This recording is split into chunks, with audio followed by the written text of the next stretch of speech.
Amito Kangal Krishna Krishna Boli Thai Tava Pache Pache. Amito Kangal Krishna Krishna Boli Thai Tava Pache Pache. So, can someone read out verse 1, translation, and we will go around. Before ocean of mercy, be merciful to this servant of yours and purify me with the shade of your lotus feet. Your lotus feet I humbly hold. So, by helping me control the 6 urges and purifying me of the 6 faults, bestow upon your servant the 6 good qualities. O Master, please give me the 6 kinds of holy association. yeah, and then what are all these 6, 6, 6, and 6? There's a footnote there? Yes. I have sat down here hoping to have your company. Then there's a footnote which describes the 6 urges. 6 urges and those speech, the mind, anger, the tongue, the belly, and the genitals. The 6 faults are overeating or collecting more material valuable things than required, over Material what? Material valuable things. That's what it says. Materially. Materially, right. Yeah. Yeah? Endeavoring for material objectives, unnecessary talking of mundane affairs, being too much attached to scriptural rules and regulations, or too neglectful of them, associating with worldly-minded persons, and desiring mundane achievement. The 6 good qualities are enthusiasm, confidence, patience, performing the regulative activities of devotional service, giving up the association of non-devotees, and following the footsteps of the 2 chariots.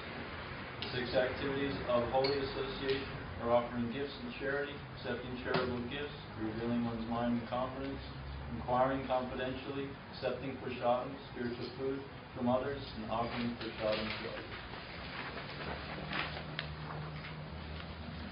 Then verse 3. Lord, I do not find the strength to chant the holy name of Hari. Please be merciful, and blessing me with a drop of faith, bestow on me the great treasure of the holy name of Krishna. Krishna is yours. You can give him to me. Such is your power. This wretch is simply running behind you, crying out, Krishna, Krishna. Krishna, Krishna. Krishna, Krishna. Don't be. Om Jnanatimirandhasya Jnananjana Shalakaya Chakshurinmilitam Yena Tasmai Shri Gurave Namaha Vandeham Shri Guru Shiyatah Parakamalam Shri Guru Navaishnavam Shri Rupam Sagrajatam Sahagana Raghunathan Tam Sajivam Sadvaitam Savadhutam Purajana Sahitam Krishna Chaitanya Devam Shri Radha Krishna Padan Sahagana Lalita Shri Vishakhan Vitanscha Hare Krishna Krishna Krishna Hare Hare Hare Rama Rama Rama Hare Hare. Going back to the subject yesterday, revisiting it with more elaboration. Actually, I just saw that I was supposed to be. I'm a little out of. No, I'm not a little. I'm completely out of sequence. I was supposed. Yesterday's class was supposed to be today's, but anyway, it doesn't matter. It's not that one has to come chronologically before the other. So yesterday was to marry or not to marry, and the general attitude and disposition of a brahmachari. To marry or not to marry, the real question is how to serve Krishna best. In this regard, Srila Prabhupada recounted how he had asked his own Guru Maharaj, who was a Naishtik brahmachari, lifelong brahmachari, who also said that if by producing Krishna, by having sex I could produce Krishna conscious children, I would be prepared to do so 100 times. And Prabhupada also pointed out, but still he didn't. So Prabhupada asked him that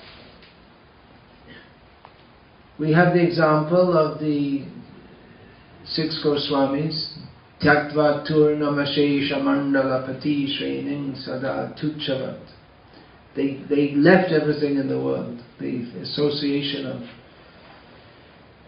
aristocrats, wealth, all these things, and accepted a very lowly position in humans, or a position of poverty. What's the next line after that? Bhutva Dina Ganesha Ko Karunaya Kupina Kantashrita. They had, after living in great opulence, all they had was a kupin, which we call that in English Brahmin underwear. I don't know how that name came, Brahmin underwear. And kanta, which is a patchwork quilt. In modern American culture, you probably don't even know what a patchwork quilt is. You'd have to go and look it up in an encyclopedia or something. It means that when cloth gets old, you probably don't even know what that means either, because change it. But in some cultures they wear clothes until they become worn out. In America, of course, it's fashionable to buy clothes which look as if they're worn out when they're new. So when they get old, they rip it up, and from the patches they make quilts. Comforter, they call it, I think, in America, right? And then they stuff it with rags. And so poor people, that's what they use to keep warm in the winter, for sleeping. So that's what it's really a situation of great poverty. So they accepted that situation of poverty, whereas Ramananda Rai, he left his job to join Chaitanya Mahaprabhu, and he was given a full pension by his employer, Prataparudra Maharaj, and he remained in family life. He didn't give up family life. So Prabhupada asked Bhaktisiddhanta Saraswati why, and Bhaktisiddhanta Saraswati Thakur replied, it's a question of service, what is more conducive. So in the case of Ramananda Rai, Chaitanya Mahaprabhu didn't tell him to leave home and leave your family affairs. He was the first of the 5 sons of Bhavananda Rai, so he was had an influential position with his brothers, who were all servants of Chaitanya Mahaprabhu. So in that case, Chaitanya Mahaprabhu didn't tell him to leave, that he could stay at home and be a householder. So the question is how to serve. The same point Srila Prabhupada made in the famous purport about Gajendra the crocodile, in which Srila Prabhupada points out that why did the fight was going on between the elephant and the crocodile, and eventually the crocodile became stronger. The elephant became weak because he was not in his proper element, he was in the water, whereas the crocodile was in his element. So Prabhupada used this as an analogy, because one of his dynamic sannyasis, the news had come to Srila Prabhupada, one of his sannyasis who was performing externally very wonderful preaching work. The news had come out that while he was doing so, he was simultaneously having multiple affairs with various what are called Brahmacaris. So the news came out, and by this time Srila Prabhupada, it seemed, got used to that, because it wasn't the first occurrence of a young man who Prabhupada had awarded sannyas not maintaining the principles. But Srila Prabhupada, he wrote that if one is not fit for sannyas, then he can go to the Grihastha ashram, and the point is to go on fighting the crocodile of Maya in whichever situation is suitable for us. So it may be that some people are not suited for lifelong brahmachari life, but every devotee should be a brahmachari. Brahmachari means every devotee must be a brahmachari. If he's not a brahmachari, then he's not a devotee, because a brahmachari means one who literally means one who moves or lives in a spiritual atmosphere. And of course, these, as I was saying yesterday, if one can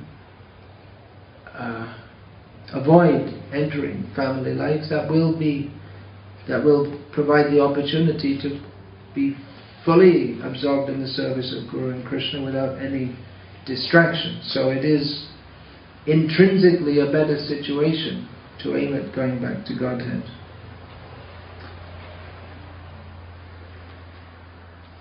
One point, not directly related to this, nowadays we often introduce ourselves, brahmacharis and sannyasis, as monks, which is, it's an accurate description. That the term monk means a celibate, a celibate, what's the word, monk? One who is dedicated, who is celibate and is living in the association of other monks for religious purposes, we can say this. Traditionally, monks, in the Christian tradition, they are different from priests, what are called priests. Priests are more active in the world, and monks, they are secluded from the world. And therefore we have the term cloistered away. Cloister means a monk's quarters, and it means removed from the world. So if we say someone's cloistered away, it means they're shut off, they've shut their door and they're not having anything to do with anyone. And there are still some monks like that in the Greek Orthodox tradition. There are some monks who are there, and in the Russian Orthodox tradition, and actually by being celibates and being fully absorbed in praying, they actually develop some mystic powers. And some of the monasteries, they're only accessible by basket on a rope. They're like way up on a mountain, and you can only, it's very difficult to come in or out. They're really cut off from the world. And the term monk, or in general religious terms in the West, they often, well, especially in Protestantism, there was a lot of jokes made about monks and the jolly friar, and then there's the Canterbury Tales, and there's so many stories of the secret tunnel between the monastery and the nunnery with the and in the tunnel you'll find the dead babies,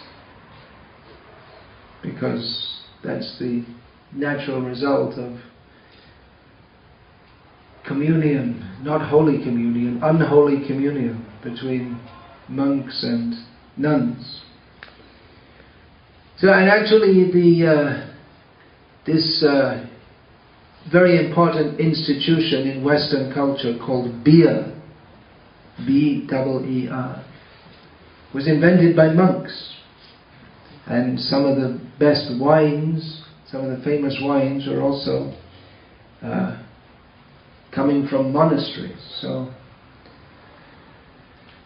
you know, there's pretty good monks and not so good monks.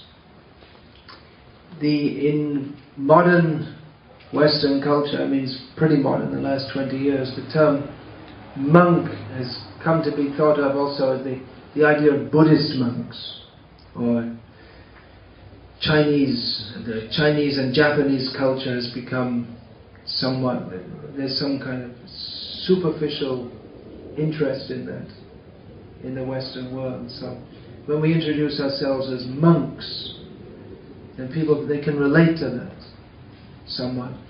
But we can use that term, it helps people to understand us. It's like we can say we're Hindus. We can say we're not, philosophically we understand there's no such thing as a Hindu anyway. But it's something we can say just to, we don't want to push it too much, but we can say that it's just something so people can kind of put us in a mental box so that they can start to understand or start to size us up as well. But on the other hand, if we make our whole identity like that, then we're trapped by that identity. People just put, okay, Hindu, they're Hindu, alright, now I don't have to think about it.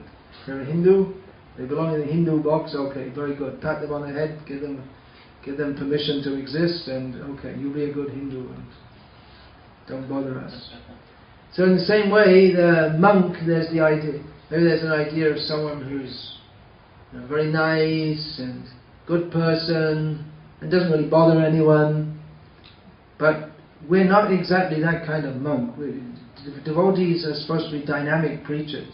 We're out in the world, we're not cloistered away. So we don't let ourselves get too much into this stereotype of thinking ourselves as some people who are just kind of benign and withdrawn and don't do very much.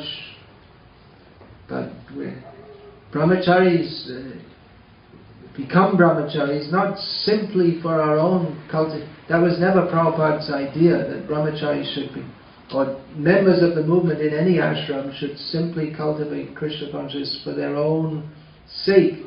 But everyone in this movement is meant to be a preacher, and especially brahmacharis.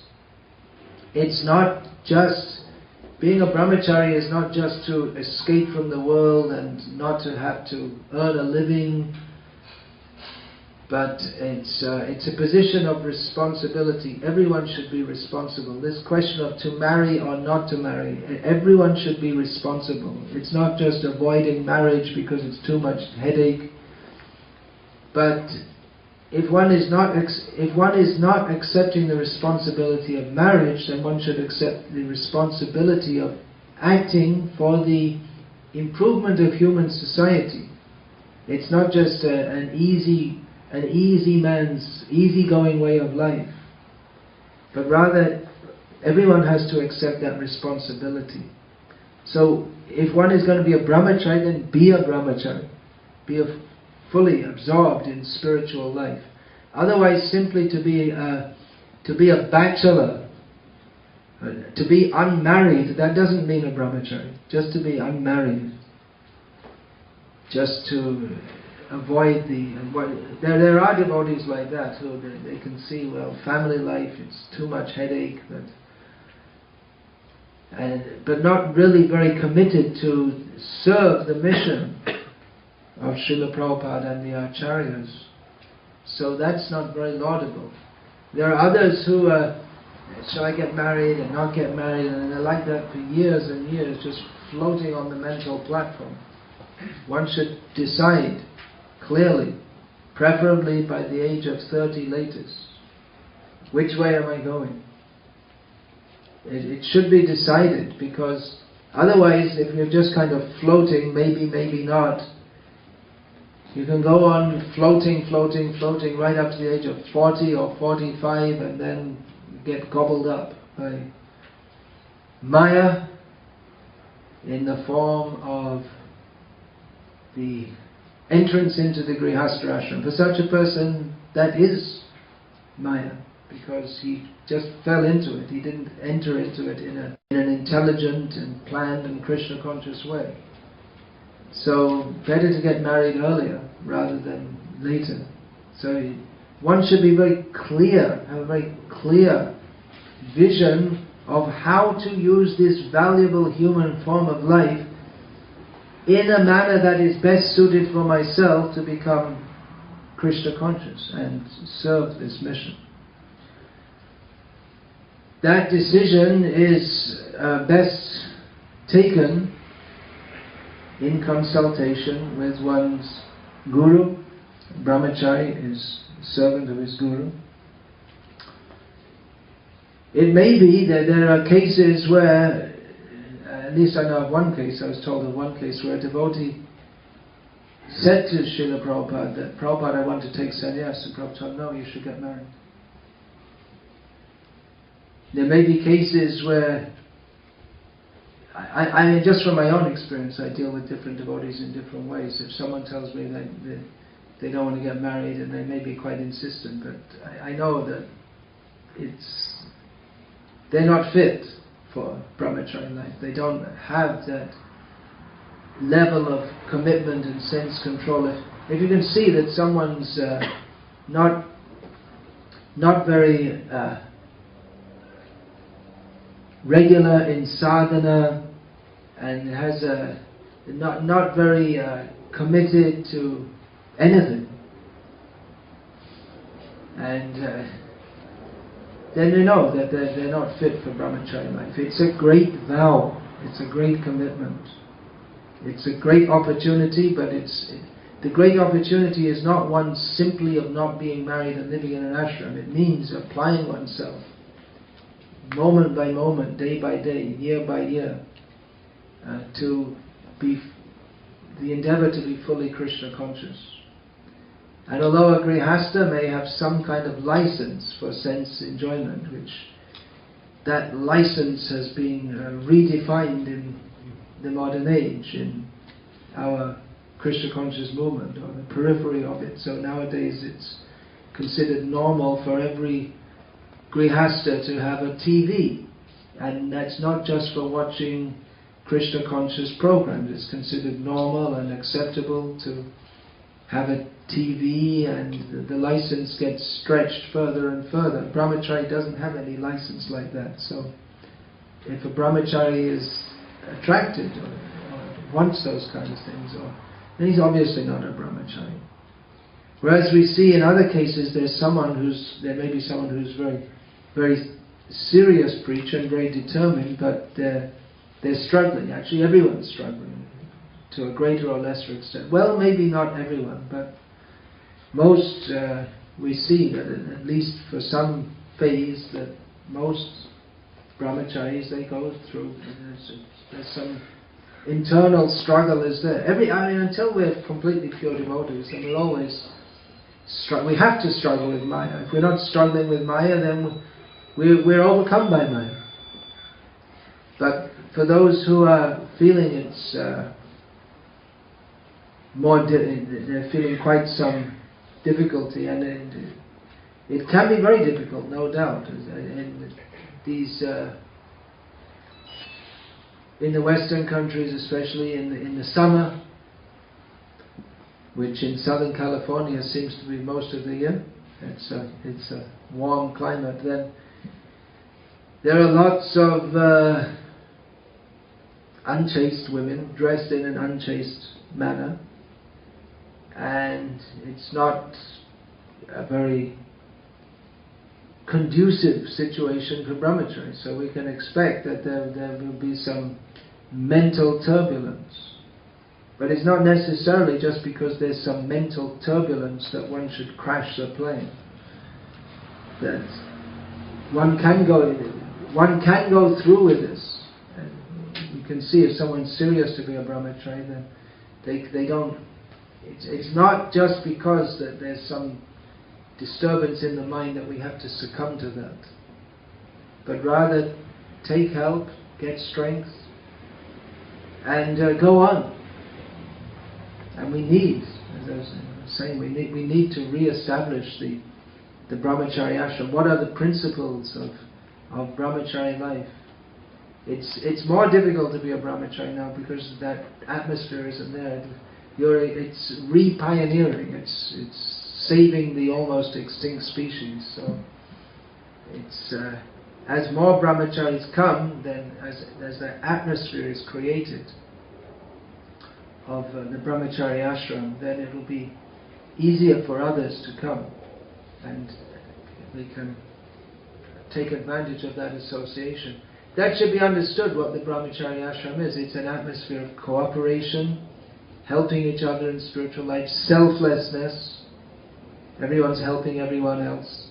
Everyone is the servant of everyone else. That's very different to the modern self-centered way of thinking, in which everyone thinks, what's in it for me? So to join the Brahmacari ashram means to accept a different outlook on life altogether. The old, or the way of thinking that we've had for all our lives, we've been trained with. So many wrong ideas. We heard this morning, it was quite revelatory, wasn't it? All those quotes from Freud, all the ideas that we've been brought up with are just all wrong. We require to be re-educated. Like Srila Prabhupada often used to give his own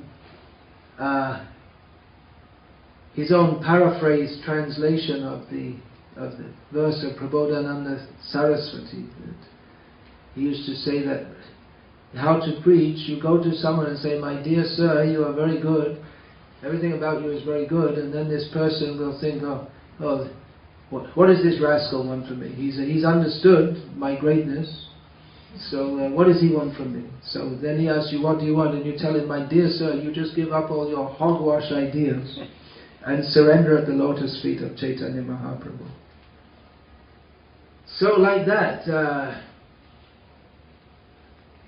we may not, it's probably difficult for us to understand how deeply we have been conditioned by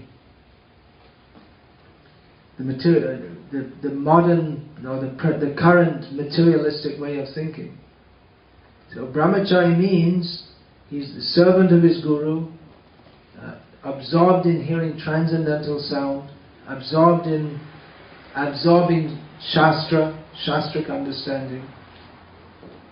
If we don't absorb this understanding that everything is to be understood through Guru, Sadhu and Shastra, then we might end up, after several years of apparently practicing Krishna consciousness, find out that we have just been treading water. We didn't go anywhere. Treading water, you all know what that means? Treading water means you're swimming, but you're not really swimming. You're moving like this, but you don't go anywhere. You don't have enough. There's enough strength maybe to not get carried away by the current, but not enough to move you. So you remain in the same position. So it may be that we're superficially practicing, but if we maintain the same basic outlook, just like all these psychological ideas, then we may end up in the same position. That we're superficially Krishna conscious, but actually we still subscribe to the outlook of the demoniac society with all its wrong ideas. And we find that increasingly. Instead of discussing, increasingly within our society, that devotees, instead of discussing various points on the basis of Guru, Sadhu and Shastra, they do so on the basis of feelings, as if feelings are the feelings eva jayate. That's the feelings, that's the main thing. And or they'll discuss in terms of modern so-called psychology, and it's a very common theory that devotees everyone's got, have you heard this before? Everyone's got so many contaminations, therefore they need to go through some course, or they have to get their chakras cleared, so otherwise they can't. You see, chanting Hare Krishna is very good, but you can't really do it properly unless you get, first of all, you have to get your chakras cleared out, or you have to get all the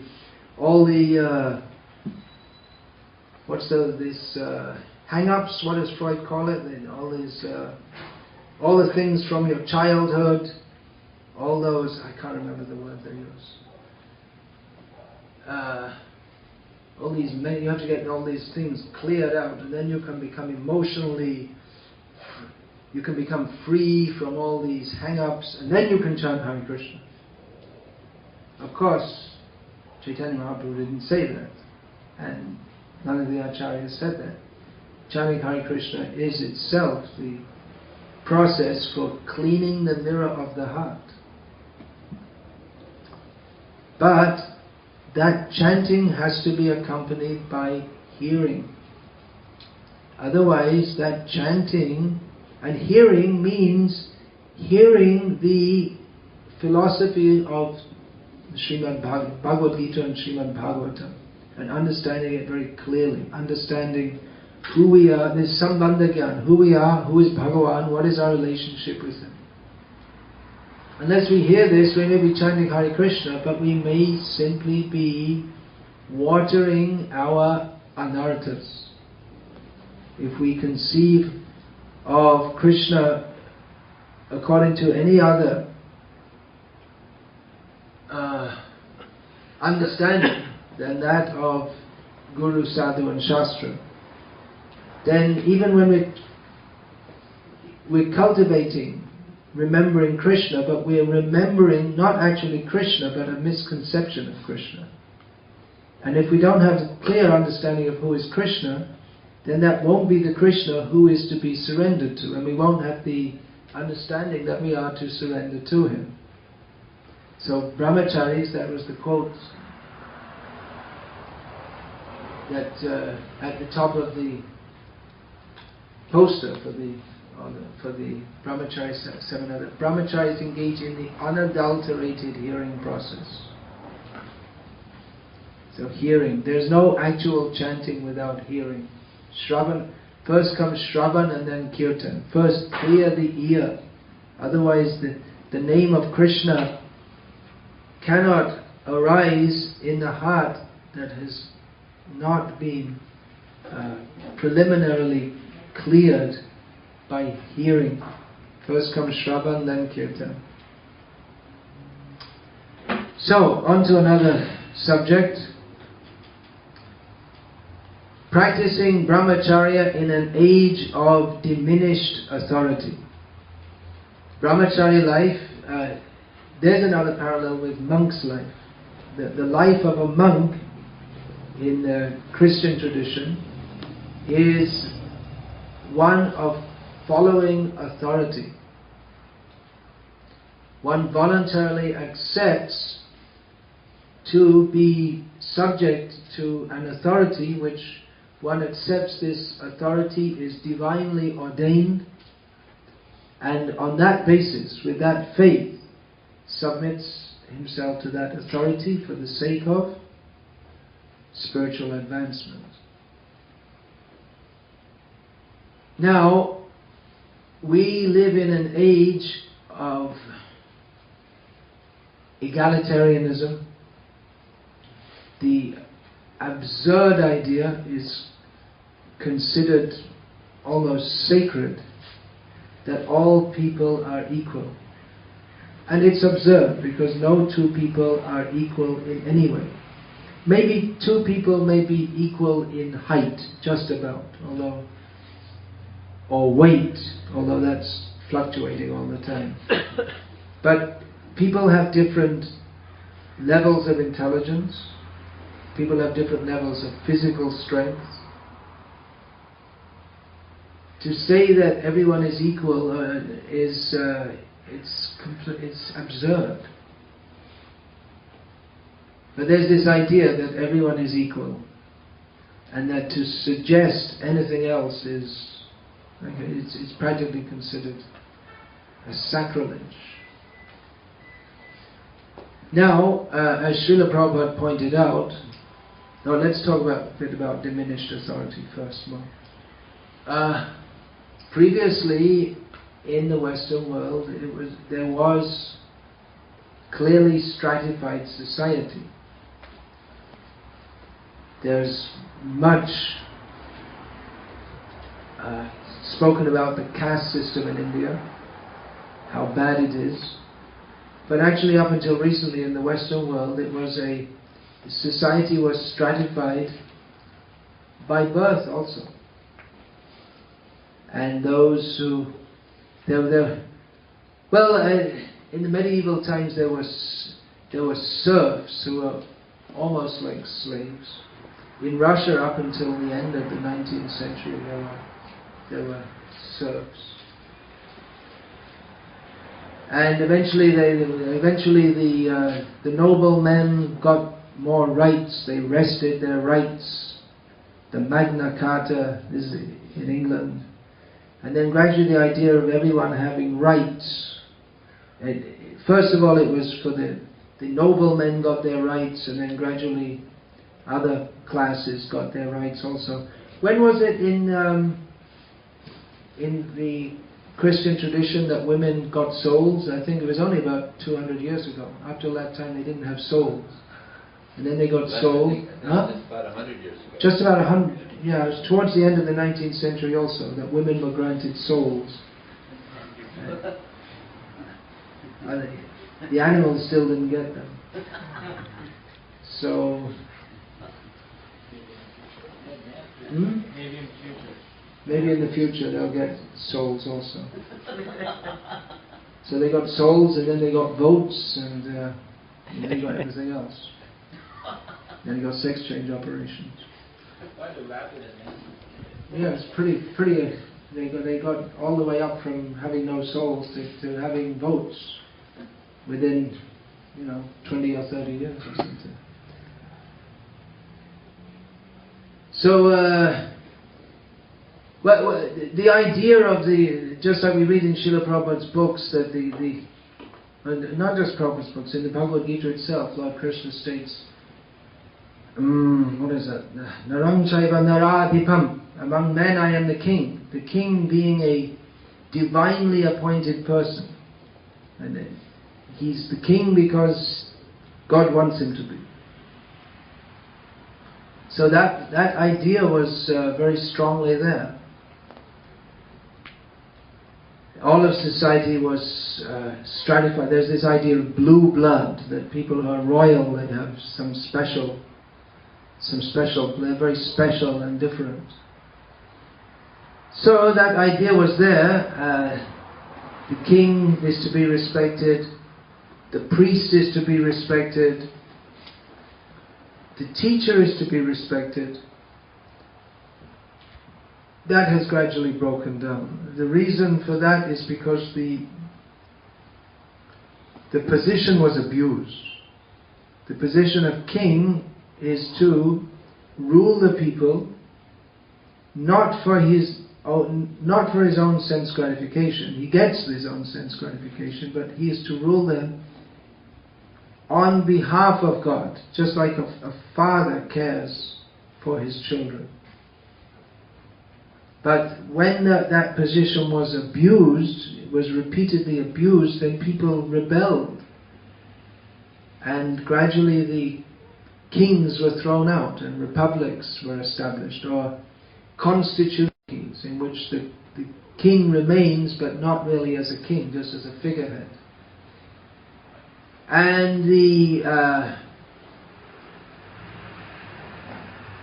Catholic Church in Western Europe, the Pope was supposed to be the representative of God, and the bishops and the priests, they were very much respected, but that respect diffused when it was seen that the position of the Pope and that of the bishops, it was more of a political post than a genuine, than one that people could relate to as being spiritual.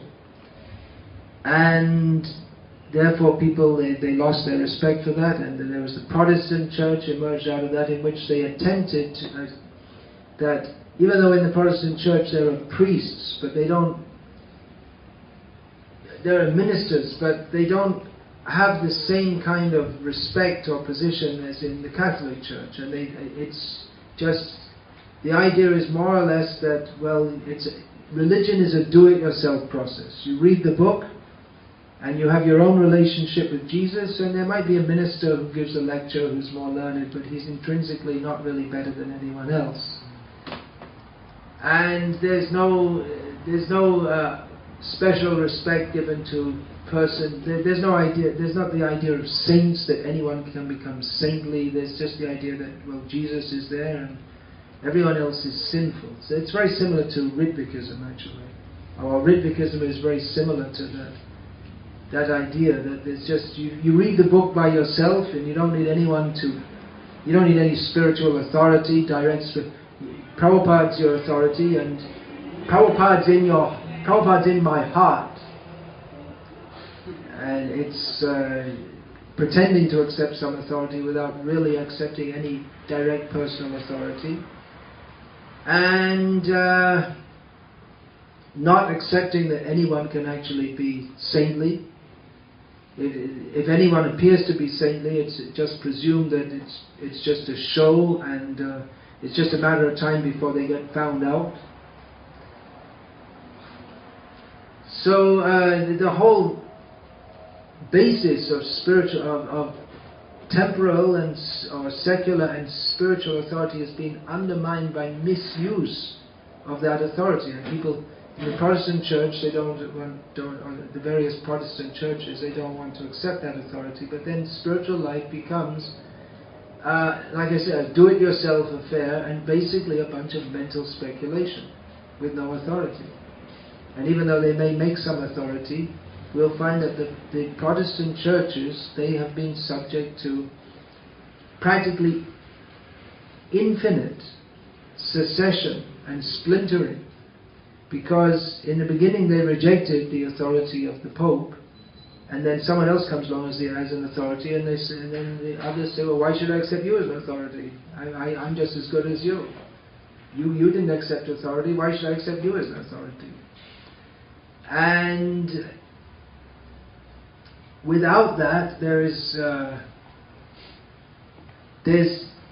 no fixed understanding of what is Guru, Sadhu and Shastra. What is Siddhanta? It's just everyone has their own opinion. And any opinion is as good as any other. So we have similar problems in our ISKCON, because previously authorities in ISKCON were very highly respected. Nowadays that is less so.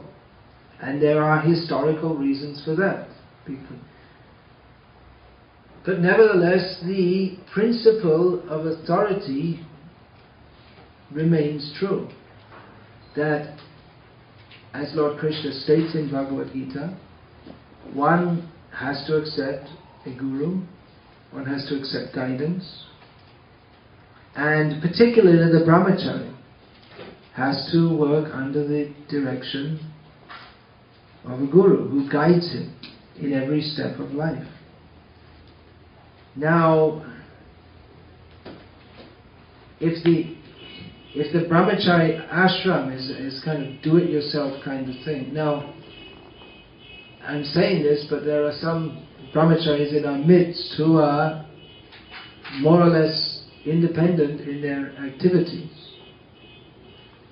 Now, it may be that for senior Brahmacharis, they are in many ways like sannyasis, who are given a lot of room to move. Sannyasis, they're giving, take your independence, take it and go and do something for Krishna.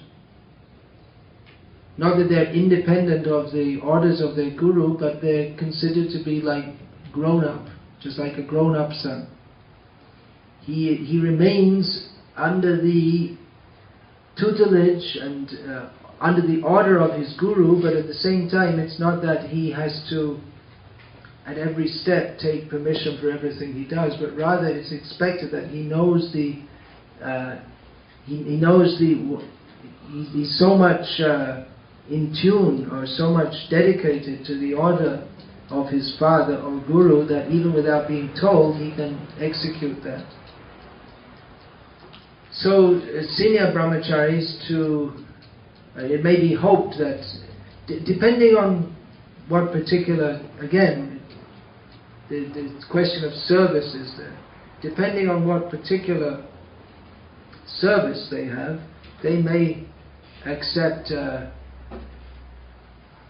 quite an independent position. Independent not in the sense of being defiantly independent, but cooperatively independent. So that may be there, but especially junior brahmacharis, it's very much required that they accept authority and discipline, because without accepting the discipline that comes from being under an authority, they're never going to learn or imbibe sense control, which is self-discipline.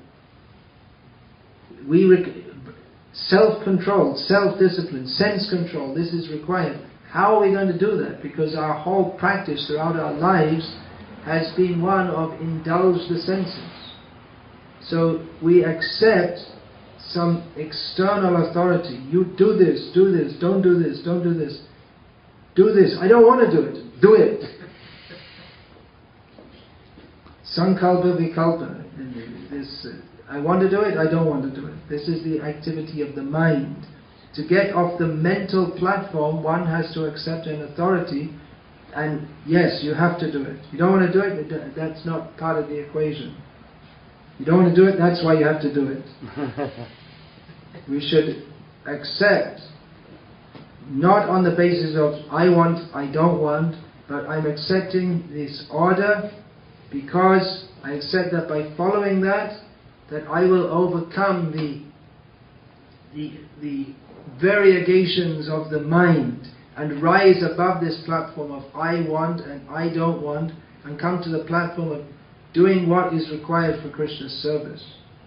But until we come to that platform, then it's required that we have external authority upon us. And even just, even if one has, if one is a more senior brahmachari, one may be more independent. Of course, that independence, that may come just because one is more senior, either by age or by number of years in the movement, and not necessarily in terms of spiritual advancement. It's also not necessarily true that someone who's been around the movement for many years is more advanced. It depends how much they apply themselves to the process. But more independence may be given just because, you know, how long should someone remain in the kindergarten? But ideally, a devotee, a brahmachari should take brahmachari training, which includes all the basic activities that Prabhupada gave us, strictly following temple programs, going out on book distribution, Harinam, and doing all services uncomplainingly under the instruction of the temple authorities. And studying, brahmacharis are meant for studying, becoming absorbed in Shastra, not simply in an academic way, but learning how to apply that in life also. And all these, if you can learn to play mridanga, all these Vaishnav songs, all, of course it's impossible, there are thousands of them, but at least some of them. And in this way become spiritually rich. Giving up this comfortable way of life to lead an austere life, a monk's life, but to cultivate spiritual riches. So the authority needs to be followed.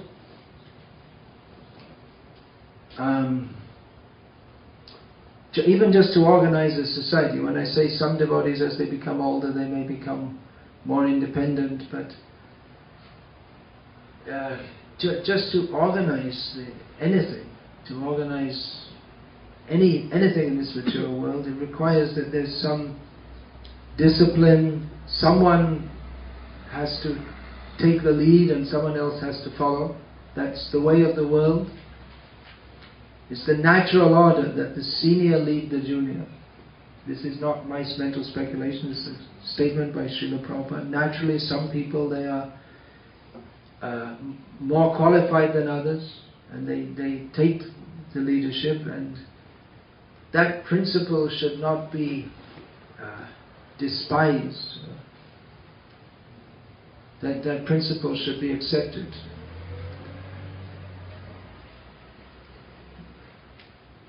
Now, within our society there has been and is distrust in varying degrees of various leaders or of leadership in general. I must admit, I also subscribe to that, even though in various degrees, even though I myself am in the position of a leader somewhat. But at the same time, we should understand that it's a lot easier to criticize leaders than to be a leader. And it's difficult. It's difficult to be a leader anyway, especially in Kali Yuga. But especially in the present time in ISKCON, it's difficult to be a leader because of this general atmosphere of not wanting to follow any leader, or presuming that leaders are wrong, and even if you can't find anything wrong, it's presumed that they're wrong, but they just hasn't come out yet. It's like, you're damned if you do and damned if you don't kind of thing.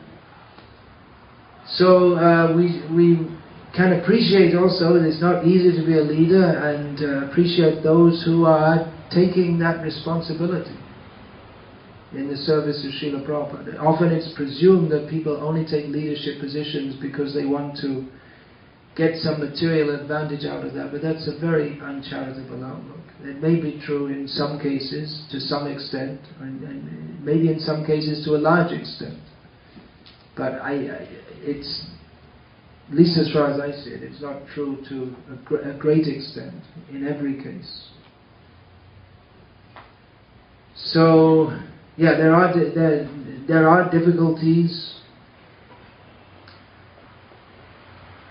with authority, the whole authority structure and system, but at the same time we should understand that we can function better as devotees, and especially as brahmacharis, by accepting a competent authority. If the authority is himself not self-controlled, then how can the brahmachari imbibe self-control? So anyone who wants to join this movement as a brahmachari, it's worthwhile to find that situation where your determination to be a brahmachari and your dedication can be properly reciprocated with, that the leaders are concerned with your spiritual life, they'll guide you and help you to come up. So find that association. Don't jump here and there. That's another disease. To jump here and there. That I joined in this temple, but I heard it's better over there. Okay, let's go there. And you go there and you find something that you don't like, and then, oh no, I'll go somewhere else. And hopping from here to there. There's no absolutely perfect situation anywhere. But it is very favorable, it's most favorable for our spiritual advancement if there are leaders who genuinely care for our spiritual advancement and are helping us to come up. And care means that they don't just, it's good, they should provide all material or physical facilities, but actually take care of us, see how we're advancing, give us instruction, help us through difficult times which will undoubtedly arise from the moment we join. Maya will be Maya goes into overtime when we try to escape. There are two phases of Maya. That's called the avaranatmika vritti, or the covering potency. Everyone is covered by Maya. And when one tries to come out, there's the vikshepatmika vritti, that she goes into overtime to kick us back, throw us back. So don't be surprised when we join that all of a sudden that all these different desires and misgivings arise. That's normal. That's Maya trying to pull us out. So we should follow an authority. If we don't follow a competent authority, then we're following an incompetent authority. And if we think, well, I won't follow any authority, then we have to follow our own mind, which is a very bad authority. Although, due to our own foolishness, we tend to think it is a good authority. But unless and until we are trained to act and think in a manner that is Krishna conscious as ordained by Guru, Sadhu and Shastra, then it's better to be under a competent authority. Now another important point here is I was talking about how the Brahmacari is a servant of his Guru. Oh, maybe I'll get into that tomorrow. That's quite a big topic. We don't see our gurus very much, most of the devotees. Maybe I'll discuss that more tomorrow because it's quite a big topic. I'll leave some time now for questions, comments. Do we bring the cordless mic? No. Okay. Then please speak loudly. Look in the room of the person who's furthest away and speak to them. That's how to speak in a room, in a big room with many people and no amplification. Yeah. Elaborating on the last point that you mentioned, that brahmacharis would follow the orders of a competent authority, but if that is not so ideal situation and if the leader is not so competent, then how should we? Well, that's what I'm saying. If you want to join, it's a good idea to look around a bit, because frankly, here we are in North America, and most of the centers of our society in North America, I wouldn't advise a young man who wants to dedicate his life for the sake of spiritual advancement, I wouldn't advise him to join most of the centers, because most of the centers, they're not equipped to train or look after brahmacharis. There are a few centers where the consciousness of having brahmacharis at all is there. Now, if one is in of course situations may change, and it should be understood that I'm speaking here in general principles. So the situation may change. It may be that someone who was a competent authority, they may go through some difficulty themselves, which affects the devotees under them, or they may be transferred somewhere else, or they may, for some reason or other, that situation was good and then it became less good. So, like I said, I'm speaking in general principles, and life is more complex than that everything can be understood just from listening to a short seminar. Individual situations require to be considered carefully. So we'd have to see but sometimes a devotee joins in one situation, and then the local authorities want to keep him. But the reason they want to keep him is mostly because they have someone in the temple to do something, which they also need. But on the other hand, they have very little to give back, if anything, in terms of guidance and training and proper association or proper example. We find in many places that the person who has the designation temple president, they're never seen in the morning program. So I don't see why someone who's dedicating their life as a brahmachari should do so under a temple president who has no visible spiritual life. I would say that's good grounds to relocate to somewhere where you, at least the temple president, if you're supposed to be working under their direction, they should set an example, at least a minimum, at least that much example of spiritual leadership. It's not just some rule that the Brahmacari has to follow the temple president. No, that's a rule, but the temple president has to himself set a minimal standard of spiritual application. Otherwise, what's the point? Our centers are meant for spiritual life. It's not just a set of rules and regulations that we have to run the temple on. So you can quote me on that if you want. Not that my voice is law by any means, but I don't see any reason that a Brahmachari has to remain committed to work under the direction of a temple president who's never seen in the morning program. From the song, Yeah, please speak more loudly. in the song, there is this one verse that one should not be too, one should not follow rules and regulations too strictly or too.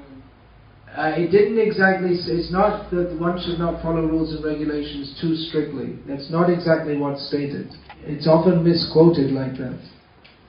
But it said that one should not follow rules and regulations. There's niyama, agraha, which means being eager to follow. You know, agraha, which means eagerness. So one is eager for rules. One is not eager for Krishna. So one is attached to the rules, just like a smarta understanding. You follow the rule because it's a rule. One is more attached to following rules than considering what will actually please Krishna. Just like, for instance, it's a rule. It's an important rule that we rise early in the morning and attend Mangalarti. Alright, that's an important rule. That rule may sometimes not be followed. For instance, if you have an opportunity, I'm just giving a theoretical example, there may be some concert where there's a good opportunity to distribute books all night. So you might shouldn't do it like 20 days a month or even 10 days a month, but occasionally, if there's an exceptional opportunity for doing a lot of important preaching, one may not follow that rule. You may break it once, or occasionally, for the sake of pleasing Krishna or serving the mission in another way. Now, if someone faults you, that, just see, didn't come to Mangalarti, that is not understanding the underlying principle that underlies all the rules, which is to please Krishna. But on the other hand, if one just flippantly rejects the rule, well, the rules are very important. The real thing is to love Krishna. So I love Krishna. I sleep every morning up to 7 o'clock, but I dream of Krishna. This is bogus. It's just bogus, that's all. Yes? Maharaj, you mentioned the last point about somebody, you personally encourage to myself a new person to join some ashram in America. For me, it's kind of sad because it's sad for all of us. Yeah, but that's why we got this seminar to try and do something about it. So my question was that, so as Brahmacharis, like we really want to commit ourselves to preach and to Right, that's another point. As Brahmacharis, you really want to commit yourself to preach and to be fully absorbed in spiritual practices, but often because there's a lack of devotees in the temple, then you're just like a non-stop pot washing, floor washing, which is not bad. It's not to serve Krishna in that way, but then the hearing that a Brahmachari is supposed to do, then he should bring that to others. He should be hearing and preaching and bringing others in. So that may be an unfortunate syndrome that you get into, because there's always we have a lot of big temples in North America that are understaffed, and so if anyone comes along, okay, great. See that pile of potatoes? That's for you. And every day it's like that, and there's no end in sight. And not for for peeling. I wasn't talking about eating them. That's just your perverted mentality. You're enjoying spirit.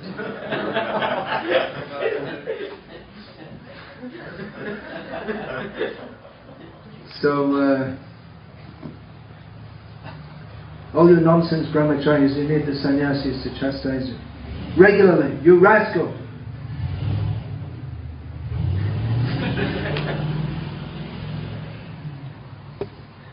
So but again we have to consider each individual case. I mean, it is a fact also that the temples need some help, and you could discuss it with your authority if they're reasonable enough to discuss it. That this is the situation.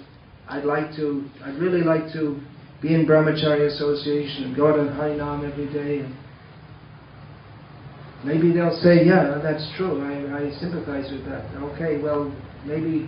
Let's try and see if we can get some more preaching going and make some more devotees. Or and they may say, well, realistically, we're not likely to make many devotees in the next few months or years, so maybe you should go somewhere else. You can try discussing it with your authorities, although often or it may be that with your temple authority, it may be that they can only see as far as the next pile of potatoes. In that case, okay. Here's a comment from a brahmachari who's now recently, in the last year or so, been a town president. So he knows both sides of the story, and he's going to tell us the finish in 4 minutes. Well, I was thinking, yes, okay, you don't want to cut potatoes all day, night long. You want to preach. Then you have to be determined to preach, like Prabhupada said. Prabhupada, we can see Prabhupada push devotees to dedicate themselves seriously. Like devotees, like Brahmananda was sent to Africa. He was on the verge of looping, and he did actually break regulative principles due to lack of association. But that's how serious you should be if you say, okay, now I don't want to cut potatoes, I want to go preach. Then you should be ready to sacrifice that much and dedicate yourself. Very good point, yeah. Yeah, we're talking about devotees should be looked after, but at the same time, preaching means taking all kinds of difficulties and risks, and devotees should be looked after, but at the same time, not looking for comfort.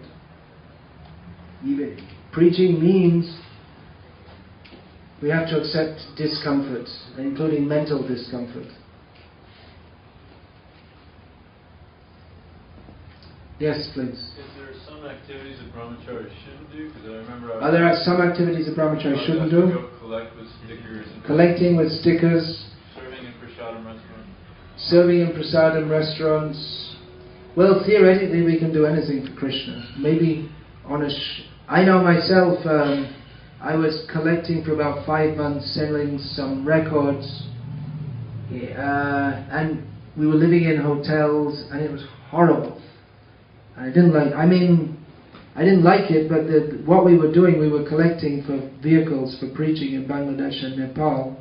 So that kept me inspired, and actually we bought 4 vehicles, and for many years those vehicles facilitated a lot of preaching. So, okay, that was good, but I wouldn't want to do it all my life. Yes, Maharaj? Fundraising mode, or just focusing on fundraising, gets you back into the foolish mentality, where it can help you get rid of that. This is an important point. Shall we discuss it more tomorrow, because time's up? Or you want to speak more about it now, if Mahatma gives us some more time? It's a very important point, yeah. There was some survey done not long ago, maybe 10 years ago, why people leave. And different reasons were given. And one reason was brahmacharis as fundraisers, rather than preachers or being trained. Yeah. Yeah. Yeah, theoretically Brahmacharis should be prepared to do anything, but at the same time you have to understand that Brahmacharis are not pure devotees, and they, like Maharaj said, it tends to breed a fruitive mentality. How much money?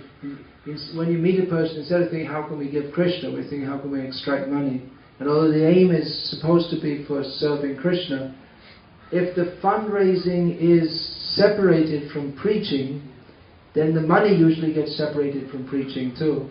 And the money becomes used for sense gratification. And we find that many projects which appear to flourish for some time, because the same spirit that devotees had for book distribution, they applied to fundraising, but then after some time the whole thing collapsed because there wasn't a solid spiritual basis.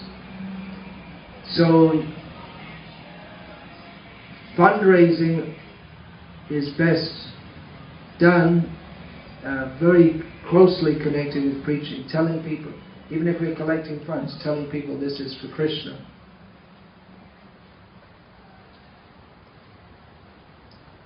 It is actually a big topic, but maybe it's not so relevant to brahmacharis in North America nowadays, because it doesn't go on much nowadays, does it?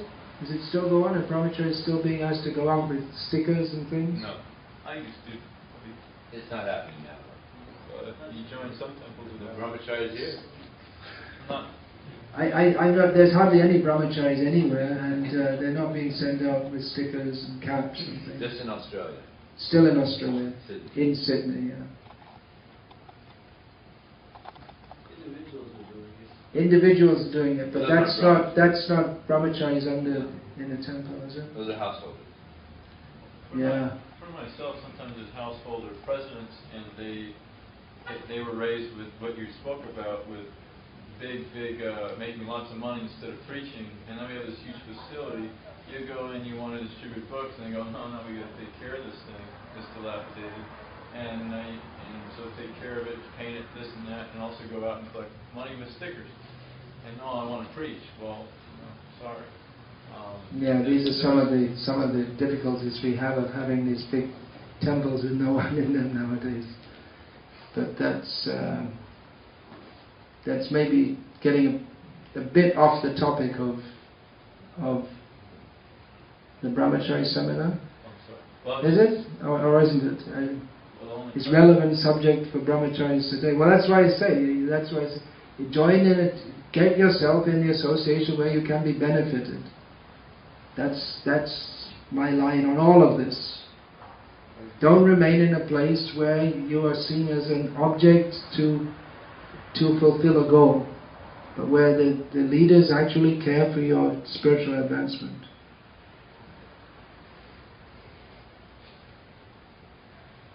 I'm going to finish there because Dravida Prabhu is supposed to come in 12 minutes. Is that right? Yeah. Usually the break between 12:15. Yeah, that just gives you 12 minutes now. So, Hare Krishna. All glories to Srila Prabhupada.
this? Yeah, it can be passed around later if there's going to be questions and discussions. Can you use this? Yeah. So,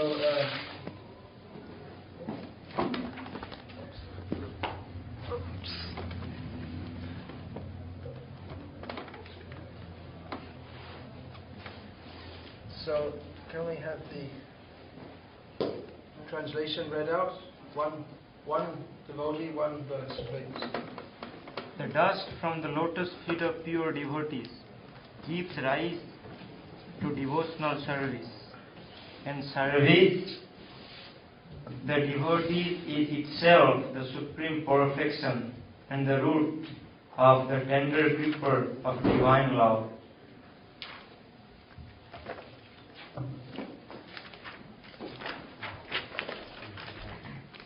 With great care I observe holy days like Ekadashi and Brahmacari, for they are the mother of devotion. And with the greatest reverence and love I choose as my dwelling place the transcendental abode of Sri Krishna. In the company of loving devotees, I will visit all those places where my Lord Gaurasundara travelled and performed his pastimes. My mind always begs to hear the music of the mridanga, and my heart dances in ecstasy whenever I hear the kind of kirtan established by Lord Gaurachandra.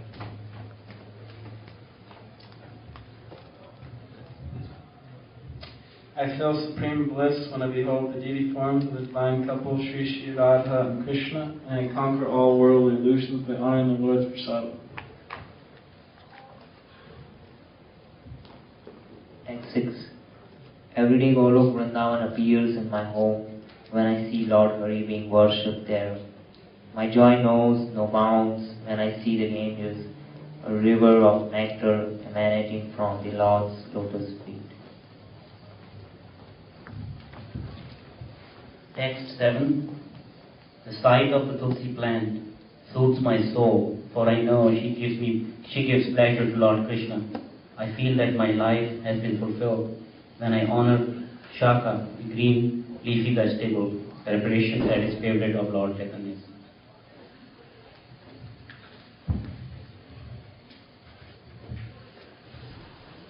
Whatever Bhakti Vinod obtained, that furthers devotional service to Sri Krishna, he accepted today with the greatest joy.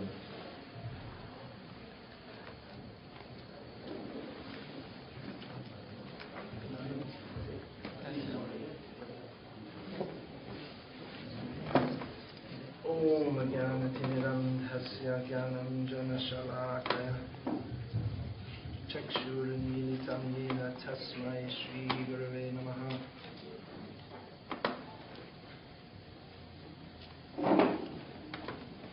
Vandeham Shri Guru Shri Paramahamsa Shri Guruna Vaishnavamscha Shri Rupam Sagrajatam Sahana Raghunatanditam Tam Sajivam Sadvaitam Sadhutam Parajana Sahitam Krishna Chaitanya Devam Shri Radha Krishna Padan Sahagana Lita Shri Vishakhanvitam Cha Hare Krishna Krishna Krishna Hare Hare Hare Rama Rama Rama Hare Hare.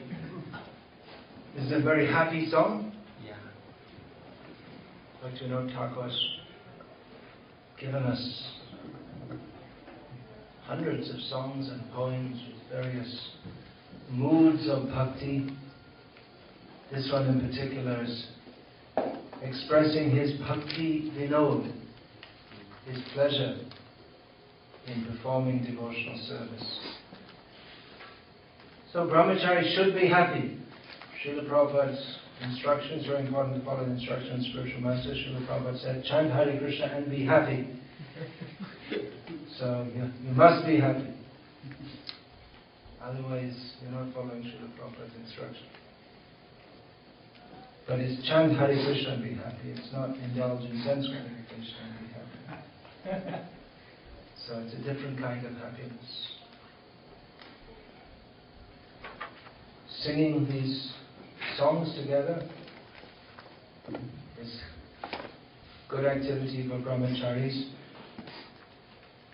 We hear much nowadays about relationships among devotees, how relationships should be strong, but relationships, they're developed not simply by looking at each other and smiling and saying please and thank you. But relationships between devotees develop especially by accepting all kinds of difficulties or hard in performing devotional service, doing things together. Especially preaching Krishna consciousness, that in the modern world it's a great austerity. Srila Prabhupada said that the austerity of, to Prabhupada Swami, he was a Brahmacari at the time. He started the first traveling Sankirtan party in England. In Britain, he was traveling on the road, and Srila Prabhupada wrote to him that, I know that you may not always get proper facilities for sleeping, and there may not even be proper arrangements for eating.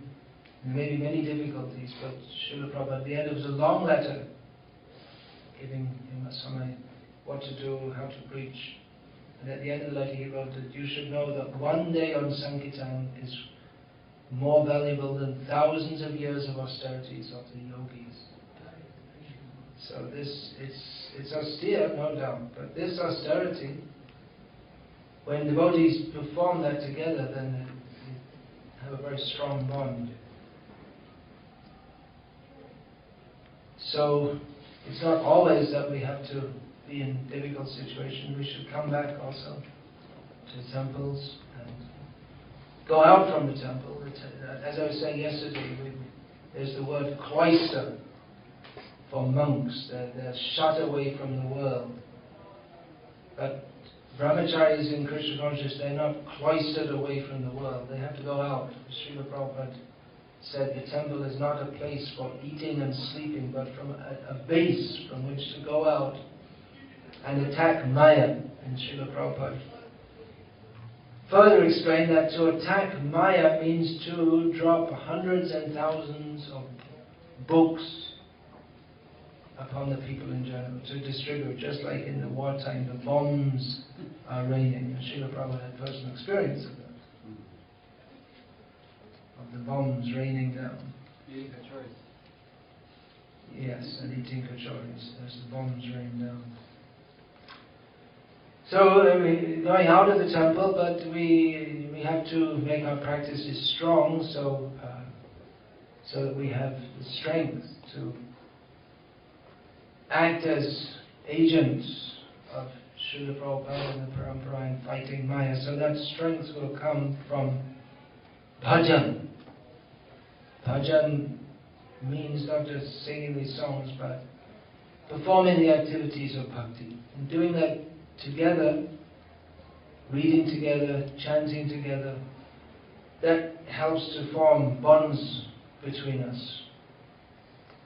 Also there is the swadhyay, that's one of the important activities for brahmacharis. Hearing. Yesterday I was mentioning how the brahmacharis are especially, all devotees, they have to hear, but especially brahmacharis, they hear. That traditionally in gurukuls, brahmacharis are trained by hearing, not by reading books. I've seen that even today, that the brahmacharis are trained in learning shastra with no books, just the guru will chant the mantra and the brahmacharis will repeat it. That's how they learn it. Even today it's going on in some places. So hearing, but also self-studying by oneself, reading the books, is an essential function for brahmacharis. Yesterday we finished the class it was getting quite animated. There was a discussion of how brahmacharis have been exploited. There has been, at least in the past and at present also, some culture of what can be considered exploitation of the surrendered service mood of brahmacharis. So I was going to give the class over to the two devotees who were eager to speak something about that, but neither of them are here right now. So I'll just summarize it myself. That what Chandramani Maharaj was saying was that often we see that temple leaders have what he called a fruitive mentality. They want to show we have a big project, we're doing lots of things, and they tend to see devotees as the means to fulfill their project, which is meant for pleasing Krishna. But pleasing Krishna is not simply by building big buildings and collecting lots of money, or even by distributing lots of books. It's not necessarily that what we show is pleasing to Krishna, especially if we have that motive that I want to do it to show how much I'm doing. So, in the International Society for Krishna Consciousness, the society is made up not so much of buildings and assets, but of the members of the society. So we always have to remember that people have to come first. We have to see to the needs of the devotees. But on the other hand, I also wanted to bring this point that we do have things to do in Krishna's service also. And Srila Prabhupada did want us to do big things in Krishna's service. And so it's not a one-way discussion. It's not that it's just that, well, we just have to look after the devotees and having temples and all these things, they don't matter. They do matter. And that's service for the Brahmacharis to perform various services for running on the temples or preach various preaching projects. So there's the overall preaching of the institution, which includes establishing and maintaining temples. And there are the needs of the individual, and sometimes they may appear to be contrary to each other. So, and also it may be that from the viewpoint of the temple leaders, that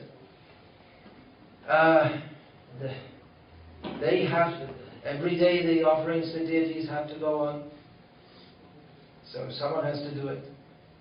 And sometimes we've seen GBC or temple president sannyasis. I've seen that they're in the pujari room making the offerings, cleaning up late at night because someone has to do it. So those who are joining in the kind of emergency circumstances, and mostly our temples seem to be in emergency circumstances. We're always overextended. Even if there's no need to be, we're always overextended. And that's actually the way that Bhaktisiddhanta and Saraswati and our own Srila Prabhupada always kept everything you could say overextended, so that everyone was busy all the time. Srila Prabhupada described that Bhaktisiddhanta and Saraswati would send his disciples out to collect for a project, and then they'd collect and then he'd spend it on something else. And then he said, well, I need money for this project. And so we already gave it to you. Well, I use it for something else, so now you have to go out again and do it. So it's a pushing movement. The needs of the individuals should be seen to, and it's Brahmacari, as I was saying yesterday, someone who's dedicated their life for the sake of serving Krishna, for making spiritual advancement, they deserve to be in an atmosphere where the leaders themselves set an example of that and are actually interested in the devotees who have come into their care making spiritual advancement. They should be interested. If they're not interested in the spirit, if they don't manifest any interest in the devotee's spiritual advancement, they see them simply as a free pot washer for 1 or 2 months until he goes away, and then someone else will come, and if not, we'll hire someone. Then obviously it's not likely you're going to make much spiritual advancement in such an atmosphere. But then again, it's not that because you're asked to wash the pot, you say, no, I have to chant my rounds. It's studied. Devotees who are in the temple should also understand that there are services that need to be performed, and it's not always exactly according to what we might think should be the ideal life of a monk. There's always do the needful, is always there. It may be that there are services to perform which we weren't expecting. Dhanavir Maharaj told me many years ago, this is how I remember it, if you ask him he might tell it to you a little bit differently, that when, let's open this door, that door has just been closed for some reason, and it was suffocating in the morning class because the door also got closed. He told me that when he first came to the temple, he wanted some, he had some questions, so they told him, go see Jayananda. It must have been that he joined in San Francisco, I suppose. Alright, let's get the door open and then everyone can try and listen again because everyone's attention is devoted to the door opening. I notice that many times when a lecture is going on, someone will walk in the room. It's not a major event or even an event of any interest whatsoever, but everyone's attention is diverted to that. Our attention is diverted so easily. So anyway, he was told to go see Jayananda because no one knew any answers to any questions. So he asked, well, where is Jayananda? They said, well, at this time he's probably out the back taking out the garbage. So he was Dhanavir at that time, not Dhanavir Maharaj. He was directed to go out the back, and then he saw it. He saw, this is Jayananda. So yeah, and the first thing Dhanavir Maharaj asked was, how is it that you're so happy? All his other questions he forgot about. How is it that you're so happy? And Jayananda's Prabhu, his answer was that, well, I don't know. I don't have that much time to think about it. But hey, look, help me take out the garbage. And that was the answer to the question, actually. Because he's completely absorbed in service and he doesn't have time to think about so many different things. He said, how can I be happy? If I was doing this, I'd be happy. If I was doing something else, I would be happy. But he's just fully absorbed in serving Krishna. That's why he's so happy. And he gave a practical demonstration of that to the first immediate engagement in devotional service as soon as he came to the temple. Maharaj, I was going to begin this session with having a guest speaker, namely yourself. You were wanting to say something yesterday. I kind of summarized the point. You were talking about fruitive mentality. We have to look after the devotees. Do you want to say something about that now? You wanted to say that yesterday, but we ran out of time.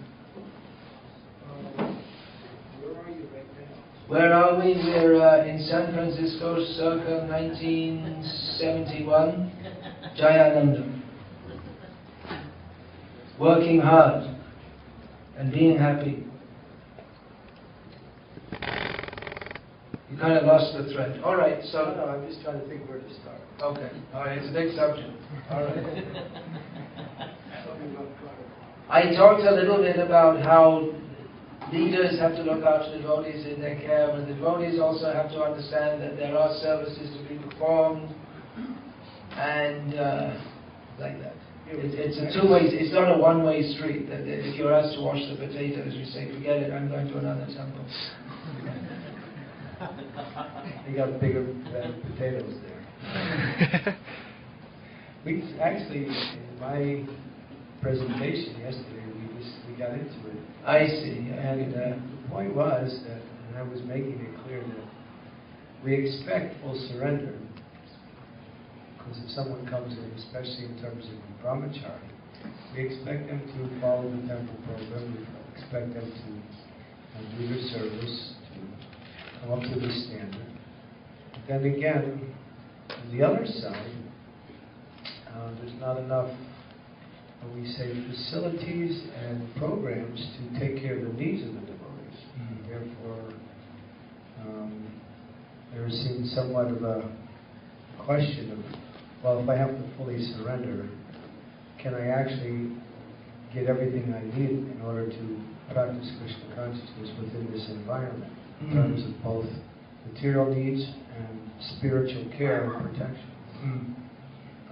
I would suggest that with the situation of the Brahmacari ashram in North America today, that who wants to join as a Brahmacari should look very carefully and find some good association, and the local temple may say, no, you must join here, but first thing, one has to become strong oneself, and that will be facilitated by joining in a place where there is some Brahmacari consciousness. And then as that can develop, then more and more Brahmacharis can join, and then they can maybe send some others off to other places. But if there's no consciousness of that, if there's no encouragement or support or atmosphere for that, then it would seem obvious to have a look around a bit and see where your Brahmacari life can be best facilitated. Prabhupada wanted a social system, not just a spiritual practice, which is the foundation for successful spiritual practice. So both have to be there. And we get people who come and they stay a year, 2 years, and after a while, maybe even 3. I think the average is 5. And then there's what we call revolving door policy. People come in and people go. They get discouraged, and they find like you can't fulfill both their spiritual and material concerns within the ashram. So either they want to get married, or they have health problems, or they're not getting the proper education, or not getting the proper diagnosis of how best they can serve. All these things could create a kind of, what we say, hesitation to give oneself completely. So, I'm not saying it's all, on the side of temple, but when you have a good social structure and you have a high standard, then you can actually produce quality devotees. Yeah. And really, we're looking for quality, because quality actually is a foundation for creating more quality. Once you establish a nice, strong core of devotees who are the foundation of the ashram, this attracts other people, and you have a standard which is a good standard, and others have to come up to that standard. If you don't have any standard, then the lowest standard becomes the standard. Right, yeah. And then even anyone who joins, where the standard is what the individual wants to make it, it's going to be a low standard. And then even those who come idealistically, reading Prabhupada's books, and they want to experience the life that they read about in those books, or they envisage in those books. When they join the temple, they find it's something different, and even if they want to live it idealistically, in many cases, they not only they not have support for it, but they may be even ridiculed or discouraged from doing that by others who are more or less just using the temple as a facility for their eating, sleeping, and who knows what else. Serious devotees might even say, like, well, why try? I'm not getting any support. Or I might as well go somewhere else and try. Yeah. That's an important point that you talk about, the revolving door policy. That's maybe another reason why temples, they're not very enthusiastic to train up Brahmacharis. One, because they think, what's the use? We train them, we put in time and energy to training them up, and then after some time they just go away anyway. They go outside and get married, so what's the point? Well, that has to be addressed also. Because it's a fact that even if we do have a high standard, we're still in America especially, we're still going to lose to the Brahmacari ashram, probably at least 50% within 5 years or 10 years. I mean, the initial turnover is quite high of those that get that far of wanting to join and being allowed to join. Some who want to join may not even be fit to join. But then some may last just a few days or a few weeks.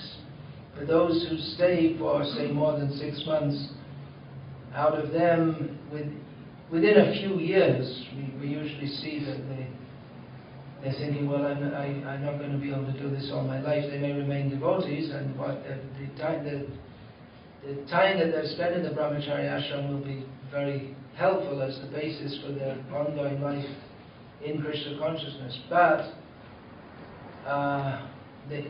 they get married or they go outside, and then what's next? That should also be considered. Srila Prabhupada, of course, as we're hearing a lot nowadays, and I'm glad we're hearing it a lot, because talking about it is beginning to actually doing it, is Srila Prabhupada's wanting to establish rural communities so that grihastas don't have to go to the secular workplace and get entangled with materialistic people and a way of life which is not conducive to Krishna consciousness. So we're talking here about the Brahmacari ashram, but we have to remember that the Brahmacari ashram is one of 4 ashrams, and the ashrams, they don't operate independently of each other. They're interactive. The Brahmacari ashram, traditionally the Brahmacari ashram cannot function without the other ashrams, and it's true of all the other ashrams. They're all interdependent.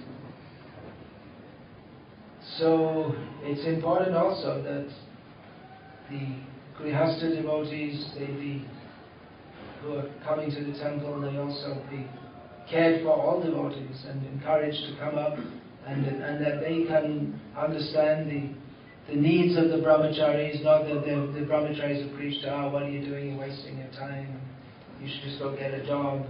But at least the grihastas should encourage and appreciate what they're doing. And the brahmacharis can also, while reading and studying such verses as Yan Maitunadi Grihamedi Sukham Hitucha. Who knows the meaning of this verse? Or the gist of the verse of which this is the first line? Anyone else? Who else knows? Only 2. 3. Anyone else? Slowly the hands are coming up. Are you afraid to admit it or what? Alright, the purport is, it's Prahlad Maharaj speaking, a 5-year-old boy, Prahlad Maharaj, who actually later entered Grihastha ashram, saying that the happiness of family life, the prime happiness in family life is sex, and it is insignificant. So there are many verses like this in Bhagavatam, and brahmacharis should know them, and grihastas should know them also. But while memorizing verses like that, that's very good for brahmachari life, to memorize verses. At the same time, to respect the grihasta devotees. Because in many ways, the grihasta devotees' commitment to Krishna, in one way, their commitment is more than that of the brahmacharis, because the brahmacharis, they have, their lifestyle is such that they have nothing but Krishna consciousness 24 hours a day. But with the grihastas, they have all the difficulties of maintaining a family which takes up so much time and practically all their energy. And there's so many devotions, and still as they're practicing Krishna consciousness very seriously, that's great commitment. So that should be appreciated also. Mutual appreciation is required. So that's something for senior devotees to cultivate among the brahmacharis and among the grihastas. And then we don't have vanaprasthas, traditional vanaprasthas so much. We have divorcees.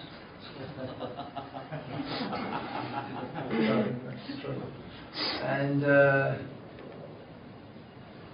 traditional vanaprasthas, where they marry young, they have children, and then the children, when they get older, then the man and his wife, either they leave their home in the care of the eldest son and travel to holy places, or the man leaves the wife at home and goes to holy places, or spends some time in temple, then again comes back home, and like this. We don't have that so much. But we have sannyasis. Sannyasis are also very much needed as of course, the Brahmins in general are spiritual leaders of society, but especially the sannyasis. So, brahmacharis are traditionally, well, there are different kinds of brahmacharis. One is the Brahmacari Gurukule Vasan. He's living in the young boy living in the Gurukul in the forest, generally with his Grihastha guru who's teaching him.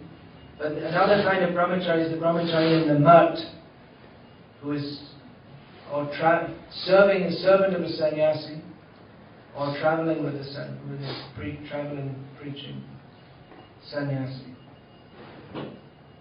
So, on the topic of yesterday we were talking about authority, and this comes to an important question which I want to discuss. How a brahmachari especially is always under some authority, and especially everyone in Vedic culture is under some authority. The king is under an authority, the Brahmin is under the authority of his guru, everyone's under an authority. But as one becomes more responsible, he will be given more freedom to exercise his own judgment in how to serve Krishna best. So just like we have Vijay Prabhu, for instance, is a more or less independent brahmachari, but independent in the sense that he's traveling and serving the mission and contributing to the mission, and he doesn't go against his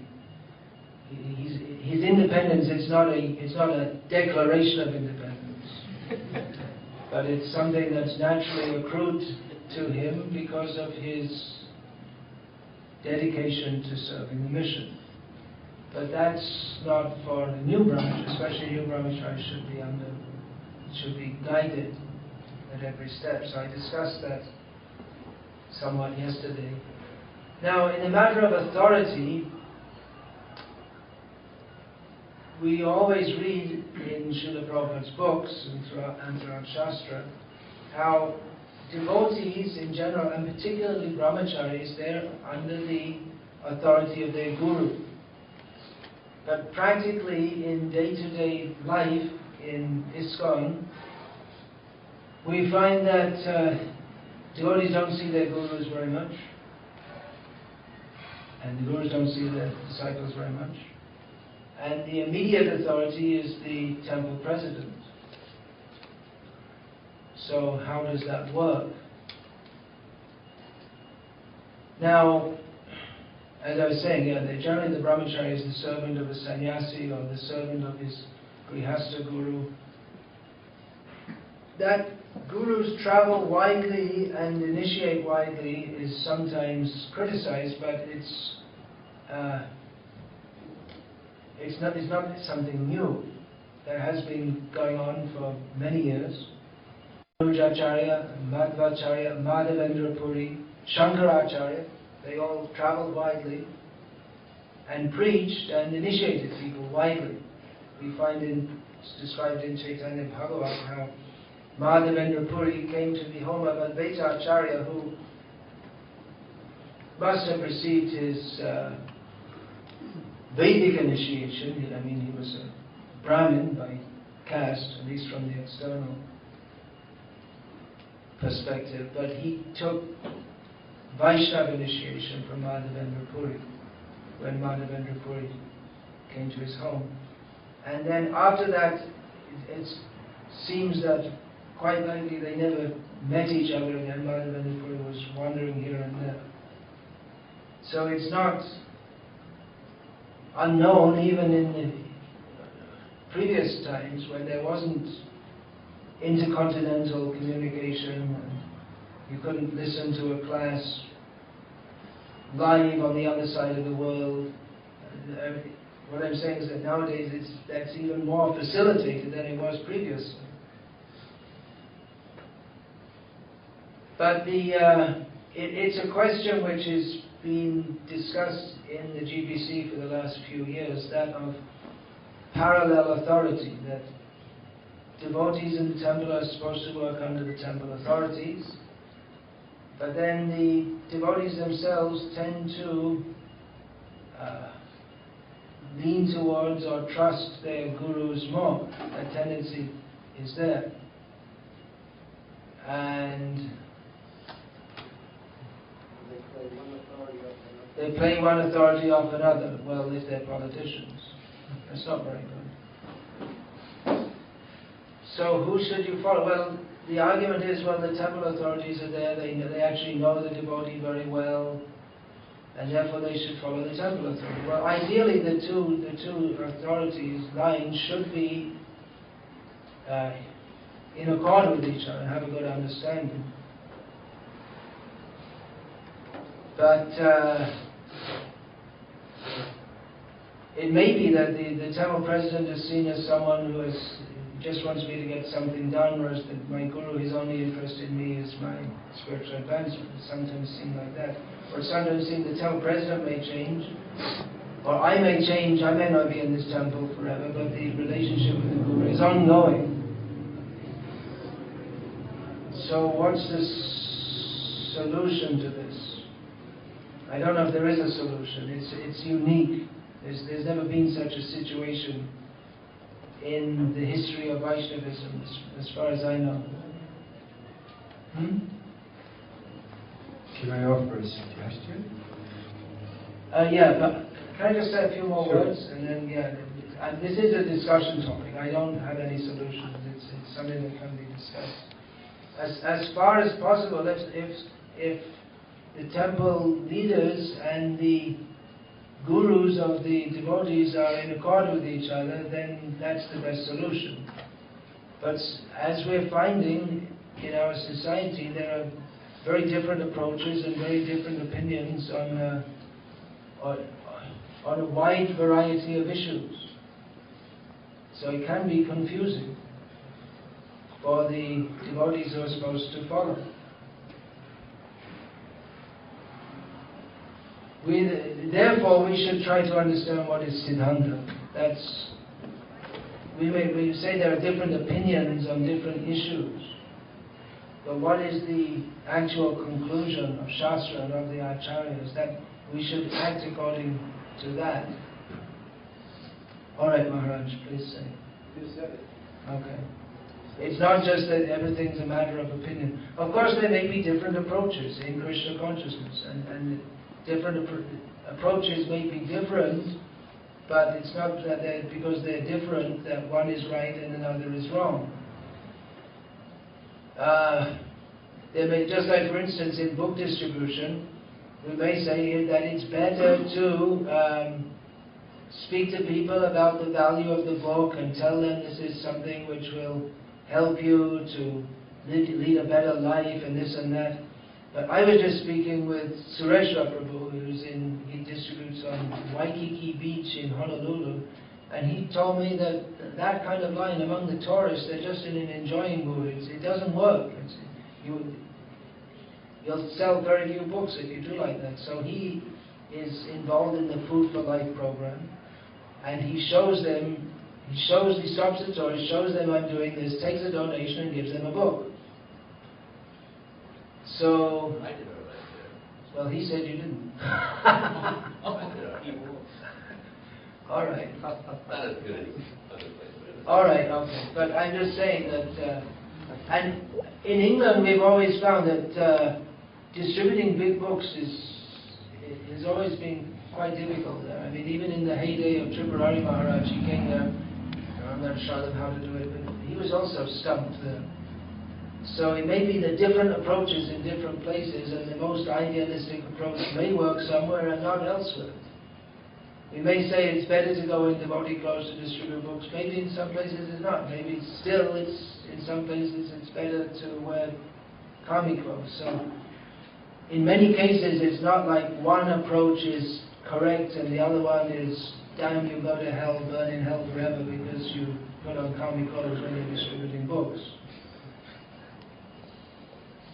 So that Chandramauli Maharaj was saying yesterday that we've got such important things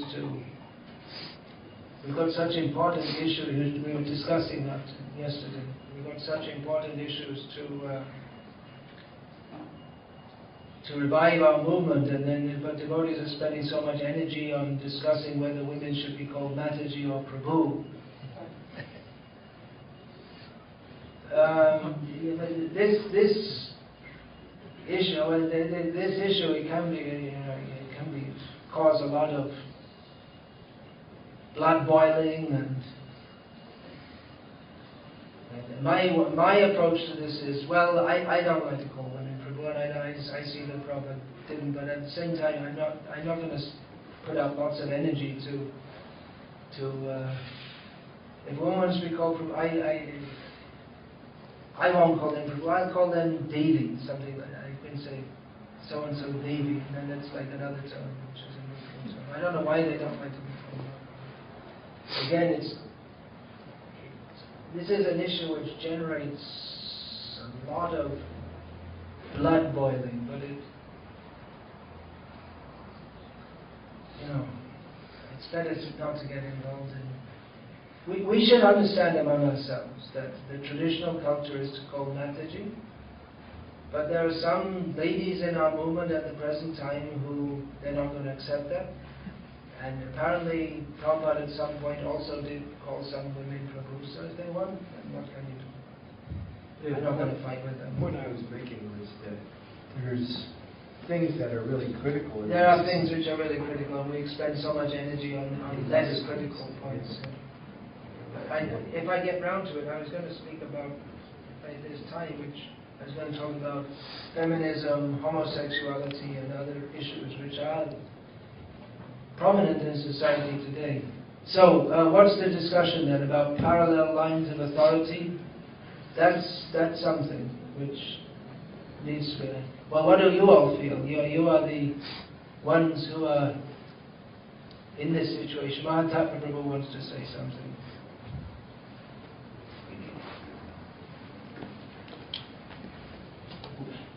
Oh, there's just one thing before we open it up, sorry. The situation of movement nowadays is such, I'm saying nowadays, for those who are coming don't know anything else, but there was a time when in our movement it was Prabhupada said, and that was it, and then everyone just accepted it, and it was very clear and straightforward and simple. But nowadays the situation is you'll get so many people telling you so many different things that devotees tend to assess everything themselves and come to their own conclusion. And then we find that in our movement, what it seems to me, that the most powerful opinion former is not Prabhupada's books or what's said in Bhagavatam classes, but what comes out on the internet, on the various forums. It seems very influential. The opinions are formed from the internet, but we should form that from Guru, Sadhu, and Shastra. That's the actual thing. And anyone who has the time and the what's that called, the chutzpah, I guess, or the nerve to go out and say something, and they become a self-made authority just because they come out and write their name. And we find that some persons have become very influential in our society, not that they have any record of any outstanding service, if any service, but just because they're always out there on the internet putting out their opinion. So beware of internet pundits. Always try to understand what is in Prabhupada's books, Guru, Sadhu, Shastra. This is the standard. Yes, please. Well, we had a case here. There was one Mataji. We met her out there. We brought her to Krishna consciousness. We nourished her in Krishna consciousness. She actually lived at the temple. And then I noticed that, through our conversation, she would bring up that her guru told her this and that. So then, I found out who the guru was. I sent him an email. And he actually apologized. And then we started to, work with this soul together. Mm-hmm. That's an example of cooperation between temple president and guru. Another common case is that of devotees whose guru has fallen away from the strict standard of devotional service. And an increasingly common case is that of devotees who have accepted a guru, but then their own guru, he changes his whole outlook on Krishna consciousness. And so the devotee is left with what he's imbibed, and then what his guru is saying and doing now. And there are cases of devotees who have difficulty placing their faith in their gurus, and because of their present, they haven't fallen from Krishna consciousness, but they're acting and speaking in ways that the devotees no longer feel they can place their full faith in them. And these are, I mean, I said in my manifesto that I wanted to discuss issues relevant to brahmacharis. Say these are issues relevant to brahmacharis today, are they not? Not just brahmacharis, but for all devotees. They're sensitive issues, but they're real issues. So they should be discussed. What would you have done in the case where the guru said that no, these are the principle, and you are wrong, temple president, and then what do you do? And then this is the reason why the temple presidents are saying that they should have the authority, because they do the hard work to make the devotees, but then so they become the disciple of a guru, and then they just go away somewhere else. These are issues. These are real issues in our society.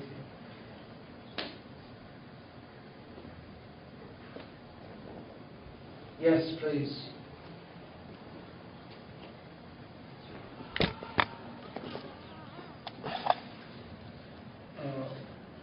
So I want to say that I know see in North America Gurukul Brahmacari. Like we don't see Gurukul. There is no speaking in this seminar about opening a Gurukul, or maybe a school for Brahmacari. Like we should. Encourage the Vikasas to send their kids in these schools, or in this way. We require real Gurukuls, yes, Srila Prabhupada wanted that. But what we're discussing here in this seminar is how to get the Brahmachari ashram in the temples. That's mainly our focus, because unless and until we get that together, then having Gurukuls with brahmacharis, that seems like a more distant prospect. But yes, it is required. Srila Prabhupada, his idea of education was very different to that which is going on in ISKCON today, which is more or less secular education with, if you're lucky, a few Hare Krishnas thrown in. So yes, Gurukuls are very much necessary, but the devotees expected to attend this seminar are brahmacharis, temple brahmacharis, so we're addressing the needs and issues facing temple brahmacharis. But that's certainly true, that real Gurukuls are required. Yes, please give the mic to Advaita Acharya Ishwaram. The discussion of having many, or the opportunity for many shikshas or Shiksha gurus, yeah, that's an American points of reference. Many shikshas. The word is shiksha guru. It seems like it's no one to be blamed, especially in the case of a new devotee or young devotee, because but it may be confusing. That's the point. But we are the ones who are giving the importance of approaching. So, and there is a potential danger of having more than 2 or 3 points of references, and getting into a space of confusion. So it seems like there's no one to be blamed, because there are all these. You mean it's a reality of life in ISKCON today, and we just have to get on and live with it? Well, the thing is, they're all serving Krishna, hopefully according to Siddhanta. Well, that's the point. Is it only hopefully? Siddhanta Balya Chitte Nakarava Alash. We should understand what is Siddhanta. It's not just hopeful. Well, that's that they are actually serving Krishna according to Siddhanta in various ways. That question may arise. That is it according to Siddhanta? Often it's mooted that there are various preaching techniques that are required which are not directly Krishna conscious, and these are good for bringing people to Krishna consciousness. I personally am very cautious about this, because if you don't aim at the bullseye, you know what that is, in the center of a what's that called, a target? What's that called? Target. If you don't aim at that, you might miss the ball altogether. So there are various preaching techniques, mooted, where we introduce something else instead of Krishna consciousness, and then gradually introduce Krishna consciousness. But then, do we actually bring people to Krishna consciousness? Just like, for instance, there are many examples. One is Krishna conscious rock music, if there's such a thing. And the idea is that, well, people like rock music and they don't like Krishna conscious. So let's play rock music, which is Krishna conscious, and then gradually that will bring people to Krishna consciousness. So it seems like a good idea, and it might be possible for some to do, but then it may be that the devotees who are doing that, they're doing that more because of their own tendency toward rock music. And they may get more involved in that rather than in Krishna consciousness. Or the people who come, they come because they like the rock music, but then when you bring the Krishna consciousness, they're not that much interested. So are these other... So that there may be... You see, someone may want to engage a devotee in some program which the guru who's taken responsibility for their spiritual life is very afraid that by engaging them in this program, they're going to lose their Krishna consciousness altogether. So it may be nice to say that we're all working together and it's all good and everything's wonderful, but I'm just trying to give some example of where there may be serious disagreements. The guru may say, no, don't do this, with all late nights and hellish music, bad association, and not presenting Krishna consciousness directly, and then you say, no, we made him a devotee. So these are the kind of things that may arise, and do arise. Can we hear from Mukunda Datta Prabhu, who has got many wise things to say? On which point? On this general discussion on the mixed authority and the confusion that can arise from this. There has always been some degree of conflict between temporal and spiritual authorities, even in Vedic culture, and certainly within Indian history. It's a long recognized problem. Could you give some example of that, please?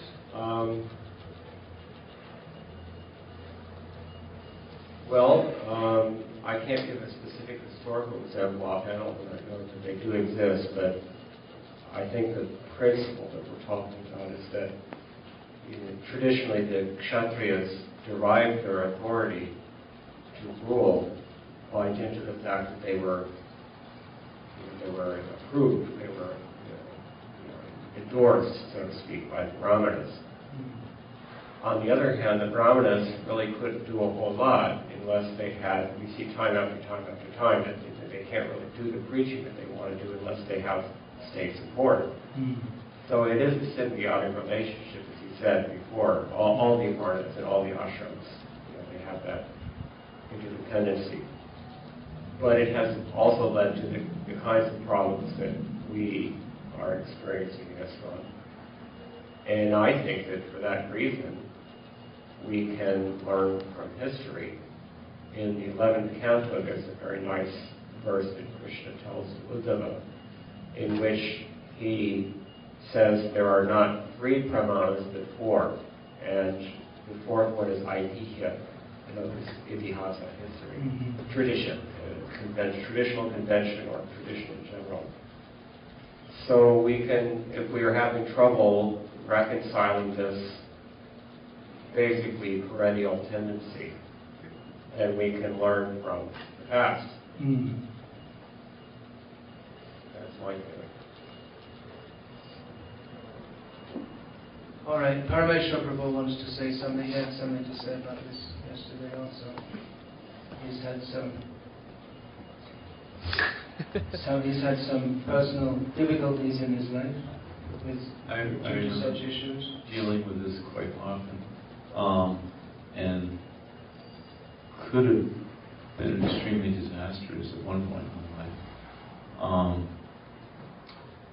But I think I've thought a lot of times that I feel like there's probably others that are dealing with such issues, and it seems like the way to resolve it, since the lack of trust gets broken down, is every brahmachari should know, or even every person that joins the temple should know what their rights are. That's an American solution. And then, okay, I can work within these parameters. I know my parameters. And if I feel like they're being violated, okay, no problem. I can present, okay, I have these, I know my parameters. But if we don't know our parameters. Maybe that is this, in a world in which authorities, realistically speaking, we are experiencing difficulties with authorities. Maybe that is the, not exactly the solution, but that should be a consideration, that the devotees should know what you may call their rights. That, yeah, every devotee is entitled to, or should expect that if he's willing to sacrifice and give his life, that there should be a reciprocation, a respect for that. And who to follow if there's different authorities. We should follow those who we perceive have our actual self-interest at heart. It's a general thing, but then again, it may be difficult for those who are very new to understand these things. If you join in a place where the Brahmacari ashram is quite strong, then you probably won't experience these difficulties so much anyway. Mahatma Prabhu? Make one last comment. And yes. also the counselor program, I always thought of that also. If I just had somebody I could talk to. The counselor program, yeah, they could mediate. It's a good idea, but the counselors themselves, I've seen problems with this also, with the counselors themselves, that they're not really fit to counsel others. I've seen some pretty bad exploitation. So it's a good idea. But the real thing is, as Prabhupada said, that first of all we have to establish a class of brahmanas. Then everything else gets in order. How some devotees resolve it is by going away from Krishna consciousness or practicing it at a distance in a very weak way, or joining another Vaishnava institution, which is not we don't feel very happy about that. It's better they join another Vaishnava institution than go away from Krishna consciousness altogether, but really we should be very much working on making the house that Srila Prabhupada established, the house in which the whole world can actually live. Yeah. Well, we know that one of the duties of a disciple, to put it in such terms, is to know Shastra, and disciple should be able to recognize when the authority is out of line. Otherwise, how can you be a disciple? You also have to have some knowledge of Shastra. And right. If your authority is, wacko, you should be able to tell that. Well, what we often see is that someone comes to Krishna consciousness, and especially in the beginning, they naturally tend to be submissive and wanting to follow, and then you find someone maybe in a leadership position who's strong-minded but not strong in Krishna consciousness, and they insist, you have to do what I say because I'm the leader. Who are you to say anything? I'm a devotee for 25 years. Who are you to say anything? I know what I'm doing, but then you see that practically in some cases they themselves, their own spirit, they may be a devotee for 25 years, but their day-to-day spiritual life is nowhere. You don't see them in the temple hardly at all. So, in such cases, I would say don't serve under someone who's not in Mangalarti, who's not attending temple programs. You don't have to. Or maybe that they're attending temple programs. Maybe there's someone who's following all these things, but at the same time, they deal with others in a very dictatorial manner.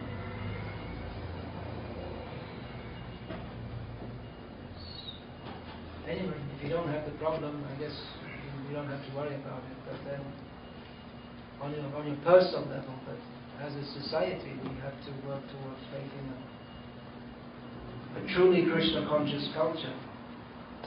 Yes, please. Dear Prashanta. And another thing also, please don't expect that every leader should be absolutely perfect devotee in all respects, otherwise you can't follow them. Position is also to be respected. There's always a dynamic between these following the authority. Srila Prabhupada definitely wanted all the devotees to follow authority. But on the other hand, we should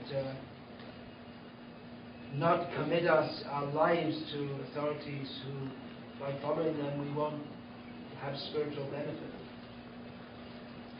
So, I would like to say something regarding the problem which may arise between the temple authorities and devotees, especially brahmacharis who are dedicating their lives. So, one thing which attracting devotees, brahmacharis, is loving, affectionate relationship, so which coming from authority, and it can be checked very easily within a short period of time, a few months or a year, by seeing how responding any authority when some needs there from side of devotee or brahmachari. Especially, we are talking about devotees who are really dedicated, sincere, and they want to do service according to their capacity. And if real loving relationship is there, even no one is perfect, some mistakes may be there from the side of authorities. But to put on the practical side, practical field, like one example, very close to me, one devotee, after doing nice service for one temple or another temple, doesn't matter, approached to authorities and said, I have a problem, I have root canal problem, I have to cure it and repair or fix. So, no any authority took seriously the problem. That problem may be real danger for the person because it can spread out. Very painful also. Painful. Really, I was seeing that devotee, I don't want to say his name here, if you want to say it, can do. And I was seeing him for days in painful condition and eating these cloves because they are like pain and doing his service day by day. And authorities were talking about big projects in the temple itself, talking about a few $100,000 spending in bricks.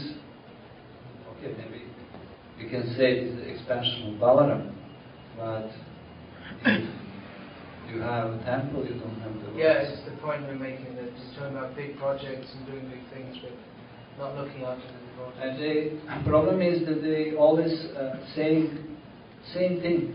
We don't have money, or this and that. But they know they're spending for so many different tires in the bathroom, I don't know, this and that, and hundreds of dollars are going around and thousands of dollars. But when this question about basic care about devotees, it happens sometimes. It does happen, yeah. It's not the first time you've heard this. And then devotees are losing faith. Right, okay. All right, well, don't mind, I'm going to cut you out there, although it is an unfortunate thing which we see from time to time. One topic which I didn't touch at all, and it was supposed to be one day, but I only have 10 minutes left. I'll do a quick summary of that in 10 minutes. Brahmacharya in an age of sexual promiscuity, feminism and homosexuality. We live in an age in which attitudes towards sex are very different to those of 100 years ago. Or the attitudes towards sex are very different. Sexual relations they're very different to what's been the norm in most societies throughout the world since time immemorial. So that devotees who are joining our temples, who are brahmacharis, they're joining with attitudes which are, or they've been raised with an understanding of the role of the sexes and sexual interactions which are very different from traditional attitudes. For instance, it's considered normal in Western society and increasingly all over the world for men and women to mix freely both before and after marriage. It's considered heretical, practically, to suggest that men should have a dominant role in society over women, which has been the tradition and the norm, again, since time immemorial. And it's even considered heretical and maybe illegal in some places to suggest that there's anything wrong with homosexuality. Or, and even in the schools, in some places they may be teaching that, just like I saw in India in the school, in the school book, they're teaching all the kinds of food we eat: vegetable, fruit, grain, sugar, eggs, fish, meat, and it's just taught like that. So they may be teaching, and in the sex education, which why they need to have that in schools anyway is another question. They're teaching that, well, sex is something you do for pleasure, and any hole will do. Any hole that attracts you, use it. Or you can become the hole for someone else. It's a very gross way of saying it, but it's a very gross subject, and that's how people are raised in the modern age. However, Srila Prabhupada, as a representative of Shastra, of Vyasadeva, and of sanity, presented a very different outlook. So nowadays in our ISKCON society, I'm saying nowadays because things have changed. Previously there was attempts at separation between the sexes. Actually, in the very earliest days of the movement, when the devotees were joining, first of all, Srila Prabhupada didn't introduce many rules of varnashram or many rules at all of any kind. And so we find in the very earliest days the men and the women would be dancing together in kirtan, but then after some time they separated. What happened? Well, this was actually documented in one paper, which was very influential and became the basis of the formation of a women's ministry in ISKCON. And it was stated in there that in the beginning days Srila Prabhupada allowed the men and women to mix, but then some of the sannyasis, they separated the men and the women, so that they stood in different parts of the temple room, and when they're circumambulating Tutsi, they used to all circumambulate together, but then they started doing it separately. And it was proposed that all this was done because the sannyasis had some kind of vendetta against women. But as I understand it, Srila Prabhupada started preaching about these things and writing about these things. And some of Srila Prabhupada's disciples going to India and seeing the culture there, which Prabhupada wanted devotees to learn of, they saw that actually men and women should be separated. And it's not just something in Vedic culture, even in the churches, I don't know about today, but when I was a kid and went to church, the men were on one side and the women on the other. So separation of the sexes is a required principle in any civilization. There should be separation, otherwise as is stated in Bhagavatam and in Manu, the principle of if men and women come together, that even if one may sit next to one's mother, daughter or sister, Balavan Indriya Gramo, the senses are so strong that Vidbang Shamapi Karshati, even someone who knows, who's a learned scholar, he may be disturbed even by sitting next to his mother, sister or daughter. So the tendency, especially for brahmachari, should be to avoid association with women. That doesn't mean being nasty to women, but not interacting with them any more than required. Now, if we do that, the women may complain, well, they're ignoring us, which they're not nice to us. But actually, for brahmacharis, their dealings with women should be only as much as necessary, not anything more than that. So, what to do? Actually, Brahmachari ashram is the one in which there's least interaction with women. I found after taking sannyas, my interaction with women increased. And Chandramani Maharaj is nodding his head there, because the sannyasi is a social figure. And families look to sannyasis as like the spiritual head of the family. And if you have disciples, many of them are going to be women, so sannyasis usually have disciples. But I myself find that it's a funny thing that is, women, at least when you see them, they want some recognition, so you may look at them to say Hare Krishna, but sometimes they don't, some are so chaste or whatever that they don't even want to be seen like that, which traditionally you wouldn't look at a woman and say, hello, hi, how are you, or any such thing. But then if you don't do that, they may think, well, he's just ignoring me, so you don't know. If you do like that, some may not like it. Why is he looking at me? And if you don't do it, then someone may say, why is he not looking at me? Why is he ignoring me? So what should you do? Also, I saw once a photo of it. It was a seminar on Vaishnava etiquette, somewhere here in North America, and there were tables with 5 or 6 devotees at each table, and all the women and men were all mixed up. I thought, what's this Vaishnava etiquette? There should be separate tables. So that's there. It's the modern way of thinking that we should all mix up and we're all. But it's actually brahmacharis. They should remain separate.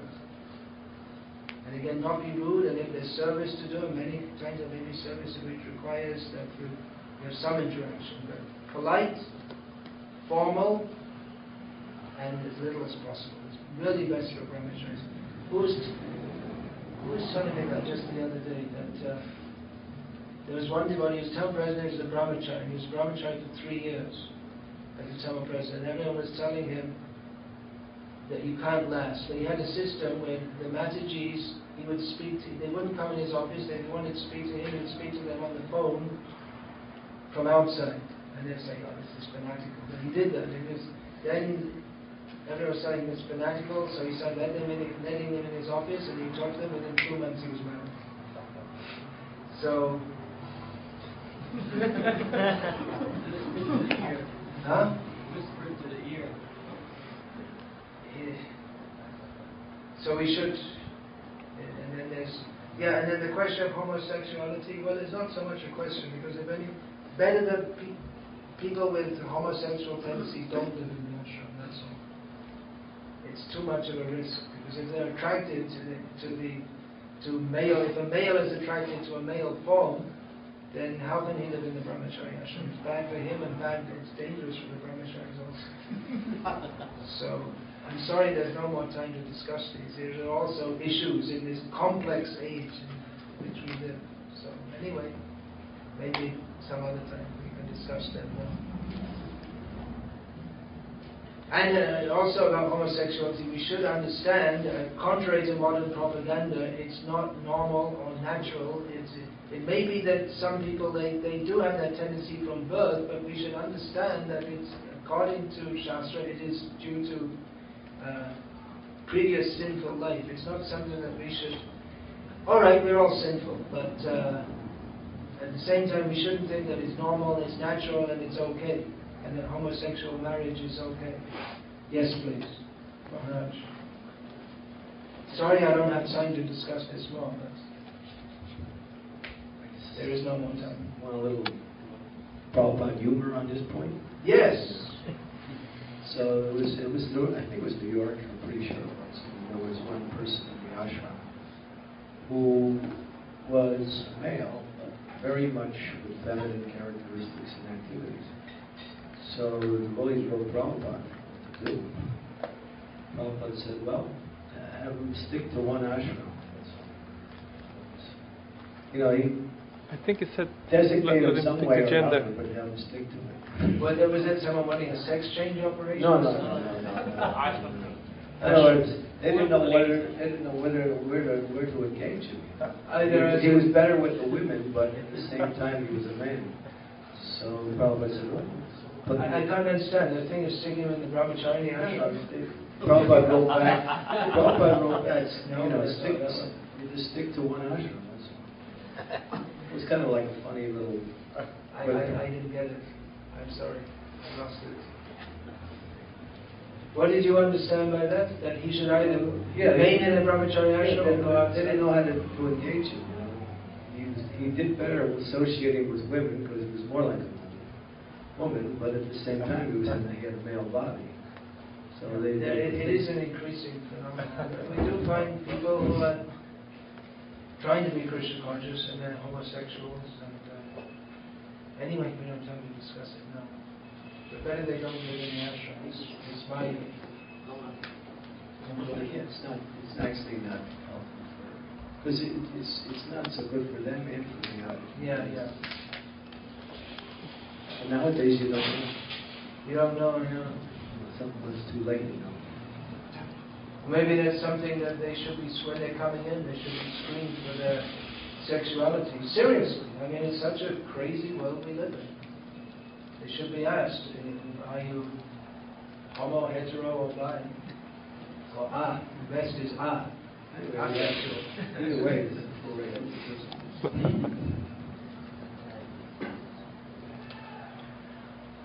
So, Hare Krishna, all glories to Srila Prabhupada. It was a pretty heavy day, pretty heavy session, but don't worry, Javina Prabhu is coming and he'll lift you all to the spiritual world. The nectar shlokas. Just 10 minutes from now. So now it's book distribution. Oh, is it? Oh, right. Well, that's Do the another job. way. That's another way to the spiritual world.